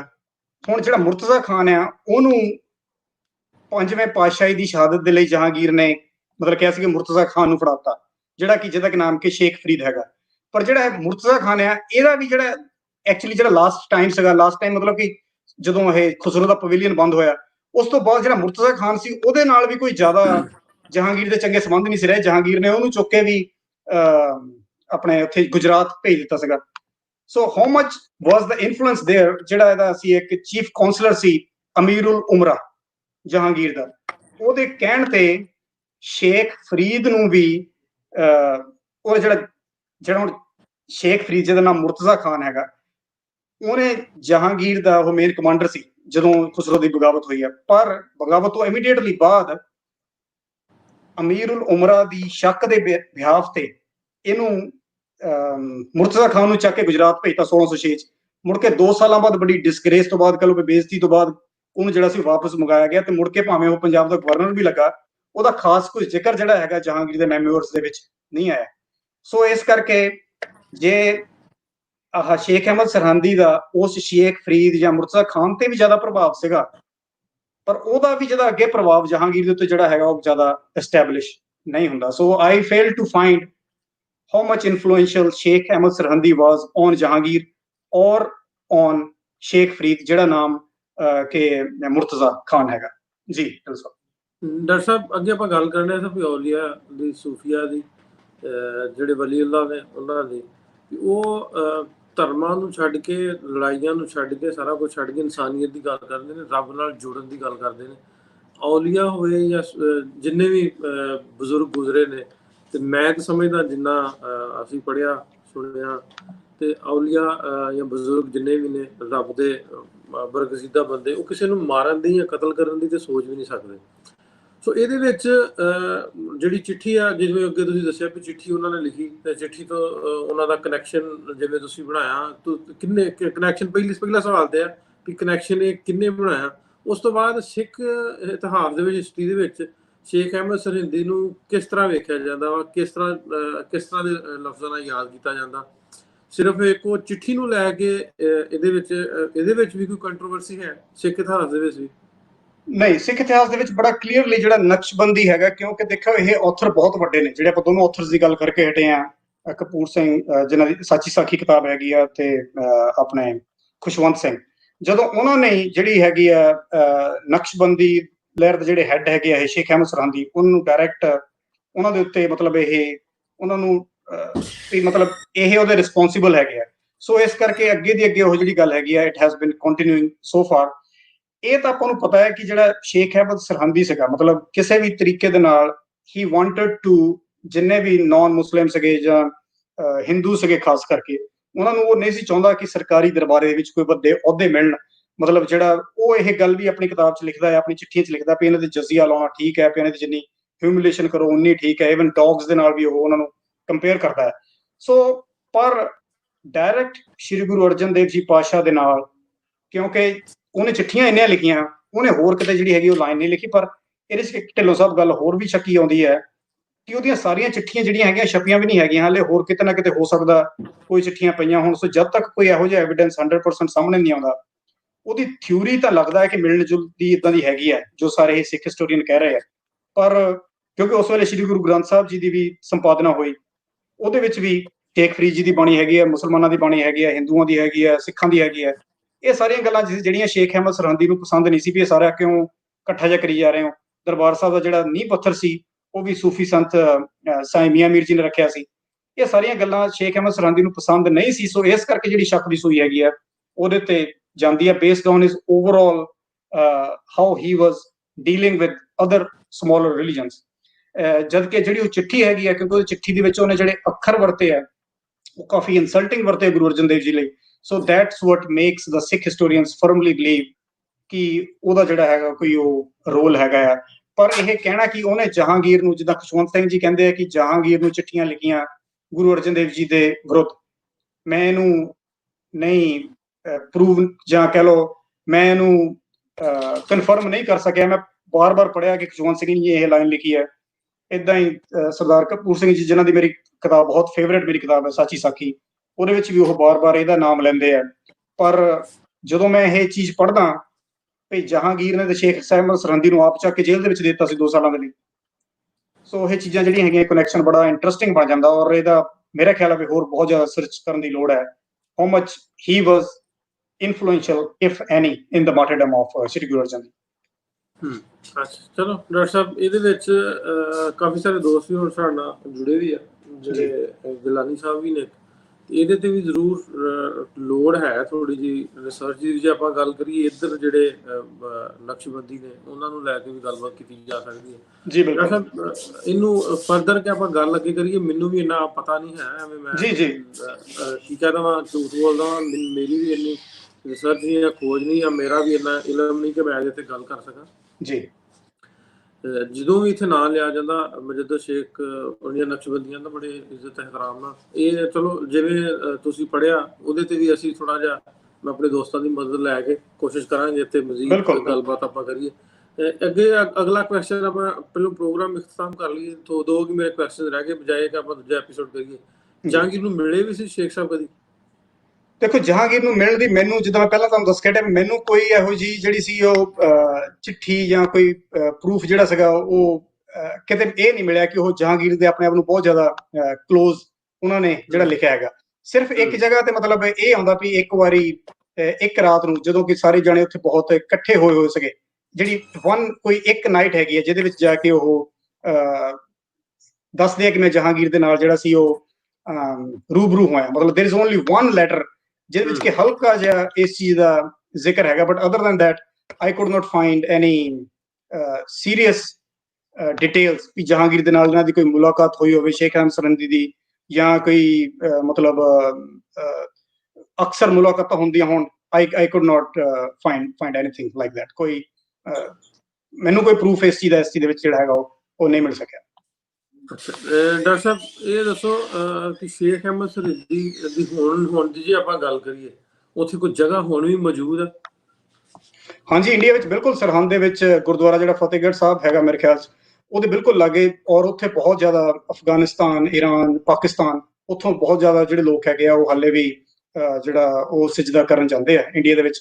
ਸਰਹੰਦ ਦੇ ਵਿੱਚ ਸ਼ੇਖ ਅਹਿਮਦ ਸਰਹੰਦੀ ਦੀ ਜਗ੍ਹਾ ਤੇ ਬਹੁਤ ਜ਼ਿਆਦਾ ਲੋਕੀ ਜਿਹੜੇ ਆਲੇ ਦੁਆਲੇ ਦੇ ਲੋਕਲ ਲੋਕ ਹੈਗੇ ਆ, ਇੰਡੀਅਨ ਲੋਕ ਵੀ ਜਿਹੜੇ ਹੈਗੇ ਆ, ਉਹ ਵੀ ਉੱਥੇ ਕਾਫੀ ਜਿੱਦਾਂ ਉਸ ਜਗ੍ਹਾ ਦੀ ਟੇਕ ਕੇਅਰ ਕਰਦੇ ਆ। ਇਟਸ ਵੈਰੀ ਫੇਮਸ ਪਲੇਸ ਇਨ ਸਰਹੰਦ। ਜੀ ਡਾਕਟਰ ਸਾਹਿਬ, ਬਹੁਤ ਸ਼ੁਕਰੀਆ ਤੁਹਾਡਾ, ਤੁਸੀਂ ਅੱਜ ਫੇਰ ਇੱਕ ਵਾਰੀ ਮੌਕਾ ਦਿੱਤਾ। ਤੇ ਸਾਰੇ ਸੁਣਨ ਵਾਲਿਆਂ ਨੂੰ ਰਿਕੁਐਸਟ ਇੱਕ ਵਾਰੀ ਸ਼ੇਅਰ ਜ਼ਰੂਰ ਕਰਿਓ। ਜੇ ਕੋਈ ਗਲਤੀ ਕੁਤਾਹੀ ਹੋਵੇ ਤਾਂ ਉਹਦੀ ਵੀ ਆਪਾਂ ਮਾਫੀ ਚਾਹੁੰਦੇ ਹਾਂ। ਕੱਲ ਫੇਰ ਜੁੜਾਂਗੇ ਇੱਕ ਵਾਰੀ ਤੁਹਾਡੇ ਨਾਲ। ਡਾਕਟਰ ਸਾਹਿਬ, ਕੀ ਕਹਿਣਾ ਚਾਹੁੰਦੇ ਹੋ ਐਂਡ ਤੇ?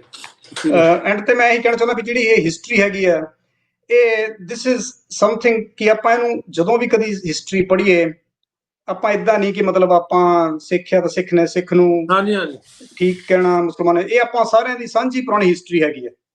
ਮਤਲਬ 1947 ਤੋਂ ਪਹਿਲਾਂ ਦੀ ਹਿਸਟਰੀ ਜਿਹੜੀ ਆਪਾਂ ਸਭ ਦੀ ਸਾਂਝੀ ਆ, ਆਪਾਂ ਸਾਰਿਆਂ ਨੂੰ ਅੰਡਰਸਟੈਂਡ ਕਰਨ ਦੀ ਕੋਸ਼ਿਸ਼ ਕਰਦੇ ਹਾਂ। ਇਹ ਸਾਰੀਆਂ ਜਿਹੜੀਆਂ ਚੀਜ਼ਾਂ ਹੈਗੀਆਂ ਆਪਾਂ ਇਹਨੂੰ ਅੱਗੇ ਇਦਾਂ ਮਿਲਾ ਕੇ ਚੱਲੀਏ ਵੀ ਇਹਨਾਂ ਨੂੰ ਅੰਡਰਸਟੈਂਡ ਕਰਕੇ ਇੱਕ ਦੂਜੇ ਦੇ ਨਾਲ ਫਿਊਚਰ ਜਿਹੜਾ ਹੈਗਾ ਪਿਆਰ ਦਾ ਜਿਹੜਾ ਸਤਿਕਾਰ ਜਿਹੜਾ ਹੈਗਾ ਉਹ ਇੱਕ ਦੂਜੇ ਦੇ ਕੌਮਾਂ ਦੇ ਲਈ ਉਹ ਅੱਗੇ ਵਧੇ। History is always to be understood from others point of view also, ਵੀ ਅਗਲਾ ਕਿਵੇਂ ਲਿਖ ਰਿਹਾ, ਜਿਹੜਾ ਦੂਜਾ ਕੋਈ ਆਥਰ ਹੈਗਾ ਉਹ ਜਿਹੜਾ ਹੈਗਾ ਉਹ ਕਿਵੇਂ ਗੱਲਬਾਤ ਰੱਖ ਰਿਹਾ। ਹੈਲੋ ਬੇਟਾ, ਸਤਿ ਸ਼੍ਰੀ ਅਕਾਲ, ਅਸਲਾਮ ਵਾਲੇਕਮ।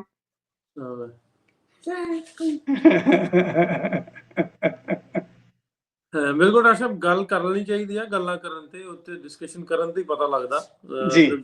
ਗਿਲਾਨੀ ਸਾਹਿਬ ਕਹਿੰਦੇ ਆਲਵੇਜ਼ ਹਿਸਟਰੀ ਜਿਹੜੀ ਆ ਕਿਤੇ ਸੱਚ ਵੀ ਨਹੀਂ ਬੋਲਦੀ, ਕਿਤੇ ਝੂਠ ਵੀ ਹੋ ਸਕਦਾ। ਨਹੀਂ ਬਿਲਕੁਲ ਗਿਲਾਨੀ ਸਾਹਿਬ ਇਹਦੇ ਤੇ ਗੱਲਬਾਤ ਤੁਹਾਡੇ ਨਾਲ ਵੀ ਆ। ਗਿਲਾਨੀ ਸਾਹਿਬ ਆਉਂਦੇ ਕਿਸੇ ਦਿਨ ਮੈਨੂੰ ਲੈ ਕੇ ਆਓ, ਜਾਂ ਡਾਕਟਰ ਸਾਹਿਬ ਦਾ ਨੰਬਰ ਦੇ, ਆਪਾਂ ਇੱਥੇ ਡਿਸਕਸ਼ਨ ਕਰ ਲਾਂਗੇ ਜ਼ਰੂਰ। ਗਿਲਾਨੀ ਸਾਹਿਬ ਤੁਹਾਨੂੰ ਨੰਬਰ ਹੀ ਦੇਵਾਂਗੇ।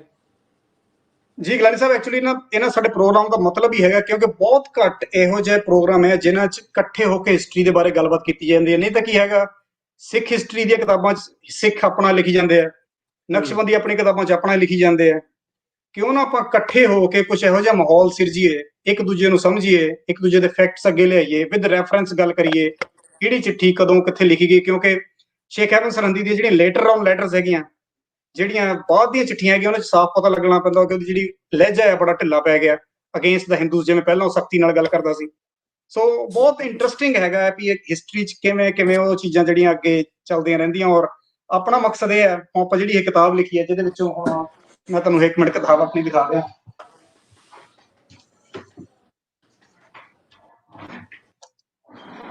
ਗਿਲਾਨੀ ਸਾਹਿਬ, ਇਹ ਕਿਤਾਬ ਹੈਗੀ ਆ ਸੋ ਫੈਜ਼ੁਲ ਹਸਨ ਗਿਲਾਨੀ ਜੀ। ਇਹ ਕਿਤਾਬ ਪਾਕਿਸਤਾਨ 'ਚ ਅਵੇਲੇਬਲ ਹੈ, ਜੇ ਤੁਹਾਨੂੰ ਮੌਕਾ ਮਿਲੇ ਤੇ ਜ਼ਰੂਰ ਪੜ੍ਹਿਓ, ਤਾਂ ਕਿ ਆਪਾਂ ਇਹਨੂੰ ਇੱਦਾਂ ਦੇ ਜਿਹੜੇ ਚੈਪਟਰਸ ਹੈਗੇ ਆ, ਇਹ ਅੱਗੇ ਆਪਣੇ ਆਉਣ ਵਾਲੀਆਂ ਜਨਰੇਸ਼ਨਸ ਨੂੰ ਜੋੜਨ ਦਾ ਕੰਮ ਕਰ ਸਕਦੇ ਆ। ਪਰ ਜੇ ਆਪਾਂ ਇਹਨਾਂ ਚੈਪਟਰਸ ਤੇ ਧਿਆਨ ਨਹੀਂ ਦੇਵਾਂਗੇ ਤੇ ਤੋੜਨ ਦਾ ਵੀ ਕੰਮ ਕਰ ਸਕਦੇ ਆ। ਸੋ ਇਸ ਕਰਕੇ ਜ਼ਰੂਰੀ ਹੈ ਕਿ ਆਪਾਂ ਸਾਰੇ ਮਿਲ ਕੇ ਇਸ ਕਿਤਾਬ ਦੇ ਵਿੱਚ, ਮੈਂ ਇਹੋ ਜਿਹੇ ਚੈਪਟਰ ਕਿਉਂ ਲਿਆਂਦੇ ਆ, ਬਹੁਤ ਜ਼ਿਆਦਾ ਇਹਨੂੰ ਲੰਬਾ ਕਿਉਂ ਲਿਖਿਆ ਇਸ ਚੈਪਟਰ ਨੂੰ, ਜਦ ਕਿ ਮੈਂ ਸਿਰਫ 2 ਲਾਈਨਾਂ 'ਚ ਲਿਖ ਸਕਦਾ ਸੀ ਕਿ ਹਾਂਜੀ ਸ਼ੇਖ ਅਹਿਮਦ ਸਰਹੰਦੀ ਬਾਰੇ ਇਦਾਂ ਕਿਹਾ ਜਾਂਦਾ। ਪਰ ਉਹ ਸਕੋਲਰਲੀ ਇੰਨੀ ਡਿਸਕਸ਼ਨ, ਮੈਂ ਇੰਨਾ ਕੁਝ ਜਿਹੜਾ ਵਹਾਦਤ ਵਜੂਦ, ਵਹਾਦਤ ਸ਼ੋਧ, ਮਤਲਬ ਮੈਂ ਕਿੱਦਾਂ ਔਖਾ ਹੋ ਕੇ ਮੈਂ ਦੱਸ ਨਹੀਂ ਸਕਦਾ। ਮੈਂ ਇਸਲਾਮਿਕ ਟਰਮਸ ਸਿੱਖੀਆਂ, ਇਸਲਾਮ ਬਾਰੇ ਪੜ੍ਹਿਆ ਕਾਫੀ ਜ਼ਿਆਦਾ। ਐਕਚੁਅਲੀ ਜੋ ਮੈਂ ਦੱਸ ਕੇ ਹਟਿਆ ਤਾਂ ਬਹੁਤ ਛੋਟੀ ਸਮਰੀ ਤੁਹਾਨੂੰ ਦੱਸੀ ਹੈ, ਪਰ ਉਹ ਸਾਰਾ ਜ਼ੋਰ ਲਾਉਣ ਦਾ ਮੇਰਾ ਮਕਸਦ ਇਹੀ ਹੈ ਵੀ ਜੇ ਮੈਂ ਤੁਹਾਡੇ ਬਾਰੇ ਕੁਝ ਅੰਡਰਸਟੈਂਡ ਕਰੂੰਗਾ ਤਾਂ ਹੀ ਤੁਸੀਂ ਸਾਡੇ ਬਾਰੇ ਕਰੋਗੇ ਨਾ। ਸੋ ਇਹ ਇੱਕ ਦੂਜੇ ਨਾਲ ਆਪਾਂ ਨੂੰ ਮਿਲ ਕੇ ਹੌਲੀ ਫਿਊਚਰ ਟੈਕਸਟ ਜਿਹੜੇ ਹੈਗੇ ਆ ਇੰਪਰੂਵ ਕਰਨੇ ਪੈਣੇ ਆ। ਫਿਊਚਰ ਹਿਸਟੋਰੀਕਲ ਟੈਕਸਟ ਦੇ ਵਿੱਚ ਇੱਕ ਜਿਹੜੀ ਹੈ ਇੱਕ ਲੈਵਲ ਲਿਆਉਣਾ ਪੈਣਾ ਕਿ ਆਪਾਂ ਹਿਸਟਰੀ ਦੇ ਤੱਥ ਵੀ ਸਹੀ ਰੱਖੀਏ, ਕਿਸੇ ਨੂੰ ਵੀ ਆਪਾਂ ਥੱਲੇ ਨੀਵਾਂ ਨਾ ਦਿਖਾਉਣ ਦੀ ਕੋਸ਼ਿਸ਼ ਕਰੀਏ, ਹਮੇਸ਼ਾ ਆਪਣੇ ਆਪ ਨੂੰ ਇਦਾਂ ਨਾ ਕਰੀਏ ਕਿ ਅਸੀਂ ਸੱਚੇ ਹਾਂ। ਕੋਲੈਬੋਰੇਟਿਵ ਜਿਹੜੇ ਕੋਲੈਬੋਰੇਸ਼ਨ ਜਿਹੜੀ ਹੈਗੀ ਉਹ ਬਹੁਤ ਜ਼ਰੂਰੀ ਹੈ ਹਿਸਟੋਰੀਅਨਸ ਦੀ। ਉਹ ਜਦ ਤੱਕ ਨਹੀਂ ਹੋਊਗੀ, ਜਦ ਤੱਕ ਬੈਲੈਂਸ ਨਹੀਂ ਹੋਊਗੀ, ਔਰ ਉਹ ਇੱਕ ਦਿਨ 'ਚ ਨਹੀਂ ਹੋਣਾ, ਇਹ ਸਲੋ ਪ੍ਰੋਸੈਸ ਹੈਗਾ। ਜਿਹੜੀਆਂ ਆਪਣੀਆਂ ਵੀਡੀਓਜ਼ ਹੈਗੀਆਂ, ਇਹ ਵੀਡੀਓਜ਼ YouTube ਤੇ ਪਈਆਂ ਰਹਿਣੀਆਂ, ਅੱਜ ਤੋਂ 10-20 ਸਾਲਾਂ ਬਾਅਦ ਹੋਰ ਅੱਗੇ ਜਨਰੇਸ਼ਨਸ ਦੇਖਣਗੀਆਂ, ਫਿਰ ਪਤਾ ਲੱਗੂਗਾ ਵੀ ਇਹ 2 ਜਣੇ ਬੈਠ ਕੇ ਇਹ ਕਰਨ ਦੀ ਕੋਸ਼ਿਸ਼ ਕੀ ਕਰ ਰਹੇ ਸੀ। ਇਹ ਸਲੋ ਪ੍ਰੋਸੈਸ ਹੈਗਾ। ਇਸ ਕਰਕੇ ਮੈਂ ਕਿਤਾਬ ਦੇ ਵਿੱਚ ਜਿਹੜੀਆਂ ਸਾਈਟੇਸ਼ਨਸ ਦਿੱਤੀਆਂ ਉਹ ਪੁਰਾਣੀਆਂ ਕਿਤਾਬਾਂ 'ਚ ਦਿੱਤੀਆਂ। ਜਿਹੜਾ ਮੈਂ ਨਕਸ਼ਬੰਦੀ ਬਾਰੇ ਪੜ੍ਹਿਆ ਉਹ ਮੈਂ ਪਾਕਿਸਤਾਨੀ ਜਾਂ ਇੰਡੀਅਨ ਕਿਤਾਬਾਂ ਤੋਂ ਨਹੀਂ ਪੜ੍ਹਿਆ, ਉਹ ਮੈਂ ਤੁਰਕੀ ਦੀਆਂ ਕਿਤਾਬਾਂ 'ਚ ਪੜ੍ਹਿਆ। ਮੈਂ ਟਰਕੀ 'ਚੋਂ ਜਾ ਕੇ, ਉਸ ਇਲਾਕੇ 'ਚ ਜਾ ਕੇ, ਸੈਂਟਰਲ ਏਸ਼ੀਆ ਦੀ ਕਿਤਾਬਾਂ 'ਚ ਮੈਂ ਪੜ੍ਹਨ ਦੀ ਕੋਸ਼ਿਸ਼ ਕੀਤੀ ਵੀ ਨਕਸ਼ਬੰਦੀ ਆਏ ਕਿੱਥੋਂ ਤੇ ਕਿੱਦਾਂ ਉਹਨਾਂ ਦਾ ਹੌਲੀ ਪ੍ਰਭਾਵ ਪਿਆ। So that's what we are trying to do, just to ਆਪਣਾ ਛੋਟਾ ਜਿਹਾ ਇੱਕ ਆਪਾਂ ਰੋਲ ਅਦਾ ਕਰ ਰਹੇ ਹਾਂ, ਔਰ ਤੁਹਾਡੇ ਸਹਿਯੋਗ ਦੀ ਲੋੜ ਹੈ। ਤੁਸੀਂ ਜਿੱਥੇ ਵੀ ਕਿਤੇ ਕੋਈ ਸੁਜੈਸ਼ਨ ਦੇਣਾ ਚਾਹੋ, ਸਾਨੂੰ ਸੁਜੈਸ਼ਨ ਦਿਓ, ਤਾਂ ਕਿ ਇਸ ਕਿਤਾਬ ਦੇ ਜਿਹੜੇ ਫਰਦਰ ਅਗਲੇ ਜਿਹੜੇ ਐਡੀਸ਼ਨਸ ਹੈਗੇ ਆ, ਇਹ ਸਾਰੀਆਂ ਚੀਜ਼ਾਂ ਜੋ ਮੈਂ ਬੋਲ ਕੇ ਹਟਿਆ, ਇਹਦੇ ਸਾਰੇ ਰੈਫਰੈਂਸਿਸ ਇਸ ਕਿਤਾਬ ਦੇ ਵਿੱਚ ਮੈਂ ਦਿੱਤੇ ਹੋਏ ਆ, ਕਿੱਥੋਂ ਆਪਾਂ ਚੀਜ਼ ਜਿਹੜੀ ਹੈਗੀ ਲਈ ਹੈਗੀ ਹੈ। ਮਕਸਦ ਸਿਰਫ ਇਹੀ ਹੈ। ਜਿਹੜੇ ਇੰਟਰਸਟਡ ਨੇ, ਸੁਮੈਰਾ ਆਸਿਫ ਗਿਲਾਨੀ ਸਾਹਿਬ, ਇੱਕ ਹੋਰ ਦੋਸਤ ਨੇ, ਅਗਰ ਤੁਸੀਂ ਬੁੱਕ ਲੈਣਾ ਚਾਹੋ ਤਾਂ ਤੁਸੀਂ ਮੈਨੂੰ ਟੈਕਸਟ ਕਰ ਦਿਓ, ਮੈਂ ਤੁਹਾਨੂੰ ਆਪਣੇ ਵੱਲੋਂ ਤੁਹਾਨੂੰ ਭਿਜਵਾ ਦਿੰਦਾ। ਮੇਰੇ ਕੋਲ ਡਾਕਟਰ ਸਾਹਿਬ ਦੀਆਂ ਬੁੱਕਸ ਪਈਆਂ ਨੇ ਕੁਝ, ਤੇ ਉਹ ਤੁਹਾਨੂੰ ਮੈਂ ਕੋਰੀਅਰ ਕਰਵਾ ਦਿੰਦਾ। ਤੁਸੀਂ ਜ਼ਰੂਰ ਆਪਣੇ ਐਡਰੈਸ ਮੈਨੂੰ WhatsApp ਕਰ ਦਿਓ। ਜੀ Sumaira ji, I know you are not as rigid as perceived. Rigid ਤਾਂ ਸਾਰਿਆਂ ਨੂੰ ਹੀ ਕਹਿੰਦੇ ਆ, ਸਿੱਖਾਂ ਨੂੰ ਕਿਹੜਾ ਘੱਟ ਕਿਹਾ ਜਾਂਦਾ ਕਿ ਰਿਜਿਡ ਨੇ, ਸਾਰਿਆਂ ਨੂੰ ਹੀ। ਉਹ ਨਾਲੇ ਉੱਪਰੋਂ 2 ਜੱਟ ਬੈਠੇ ਨੇ ਤੁਹਾਡੇ ਸਾਹਮਣੇ, ਮਤਲਬ ਇਹ ਬੰਦਿਸ਼ ਜੀ ਲੱਗਦੀ ਹੈ। ਪਰ ਆਪਾਂ ਸਾਰੇ ਇੱਕ ਦੂਜੇ ਨੂੰ ਜੇ ਆਪਾਂ ਪਿਆਰ ਨਾਲ ਗੱਲ ਸਮਝਾਈਏ ਤਾਂ ਆਪਾਂ ਸਾਰੇ ਫਲੈਕਸੀਬਲ ਹੈ। ਹੁਣ ਜੇ ਆਪਾਂ ਕਿਸੇ ਨਾਲ ਧੱਕੇ ਨਾਲ ਗੱਲ ਕਰੀਏ ਫਿਰ ਦੂਜਾ ਬੰਦਾ ਖਿਜੂਗਾ। ਜੇ ਆਪਾਂ ਕਿਸੇ ਨੂੰ ਆਪਾਂ ਸ਼ੋਅ ਕਰੀਏ ਵੀ ਨਹੀਂ ਵੀ ਮੈਂ ਠੀਕ ਹਾਂ ਤੂੰ ਗਲਤ ਆ, ਫਿਰ ਤਾਂ ਹਰ ਇੱਕ ਬੰਦਾ ਡਿਫੈਂਸ ਲੈ ਆਉਂਦਾ। ਹਰ ਇੱਕ ਬੰਦਾ ਸਕੋਲਰ ਹੈ ਅੱਜ ਕੱਲ੍ਹ, ਇੰਟਰਨੈਟ ਤੇ ਹਰੇਕ ਬੰਦਾ ਬੈਠਾ ਸਕੋਲਰ ਹੈ। ਪਰ ਜੇ ਆਪਾਂ ਯਾਰ ਪਿਆਰ ਨਾਲ ਗੱਲ ਦੱਸੀਏ ਕਿ ਸਾਡਾ ਮਕਸਦ ਸਿਰਫ ਇਹ ਹੈਗਾ ਕਿ ਅਸੀਂ ਤੁਹਾਨੂੰ ਸਮਝੀਏ, ਤੁਸੀਂ ਸਾਨੂੰ ਸਮਝੋਗੇ, ਥੋੜੀ ਜਿਹੀ ਨਫ਼ਰਤ ਨੂੰ ਘਟਾਈਏ, ਬਸ ਦੈਟਸ ਆਲ। ਔਰ ਆਪਾਂ ਨਾ, ਮੈਂ ਕੋਈ ਪ੍ਰੋਫੈਸ਼ਨਲ ਹਿਸਟੋਰੀਅਨ ਹੈ, ਨਾ ਢਿੱਲੋਂ ਸਾਹਿਬ ਹੈ, ਸਿੱਧੇ ਸਾਦੇ ਅਸੀਂ ਪਿੰਡਾਂ ਦੇ ਰਹਿਣ ਵਾਲੇ ਹੈਗੇ। ਹਿਸਟਰੀ ਦਾ ਸ਼ੌਂਕ ਹੈਗਾ, ਬਸ ਕਿਤਾਬਾਂ ਪੜ੍ਹਨ ਦਾ ਸ਼ੌਂਕ ਹੈਗਾ, ਬਸ। ਮਤਲਬ ਇਹ ਸ਼ੌਂਕ ਦੇ ਵਿੱਚੋਂ ਇਹ ਜਿਹੜਾ ਅੱਜ ਦਾ ਟੌਪਿਕ ਨਿਕਲਿਆ, ਬਹੁਤ ਸ਼ੁਕਰੀਆ। ਅੱਜ ਦਾ ਟੌਪਿਕ ਥੋੜਾ ਮੈਨੂੰ ਤਾਂ ਬਲਕਿ ਡਾਕਟਰ ਸਾਹਿਬ ਕਿਤਾਬਾਂ ਸੁਣਨ ਦਾ ਸ਼ੌਕ ਹੈ, ਪੜ੍ਹਨ ਦਾ ਨਹੀਂ। ਚਲੋ ਮੈਨੂੰ ਪੜ੍ਹਨ ਦਾ ਵੀ ਸ਼ੌਕ ਹੈਗਾ, ਨਾਲ ਨਾਲ ਤੁਹਾਨੂੰ ਸੁਣਨ ਦਾ ਵੀ ਹੈਗਾ। ਤੁਸੀਂ ਸੁਣਨ ਵਾਲੇ ਹੋਵੋਗੇ, ਕੋਈ ਅੱਗੇ ਸਾਨੂੰ ਸੁਣਨ ਵਾਲਾ ਮਿਲੂਗਾ ਤਾਂ ਹੀ ਪੜ੍ਹਨ ਵਾਲਿਆਂ ਨੂੰ ਫਾਇਦਾ ਹੈ, ਨਹੀਂ ਤਾਂ ਅਸੀਂ ਇਕੱਲਿਆਂ ਨੇ ਬੋਲੀ ਜਾਣਾ ਤਾਂ ਫਾਇਦਾ ਕੀ ਹੈ। ਓਕੇ ਜੀ ਢਿੱਲੋਂ ਸਾਹਿਬ, ਬਹੁਤ ਸ਼ੁਕਰੀਆ ਜੀ, ਰੱਬ ਰੱਖਾ। ਕੱਲ ਮਿਲਦੇ ਹਾਂ ਡਾਕਟਰ ਸਾਹਿਬ।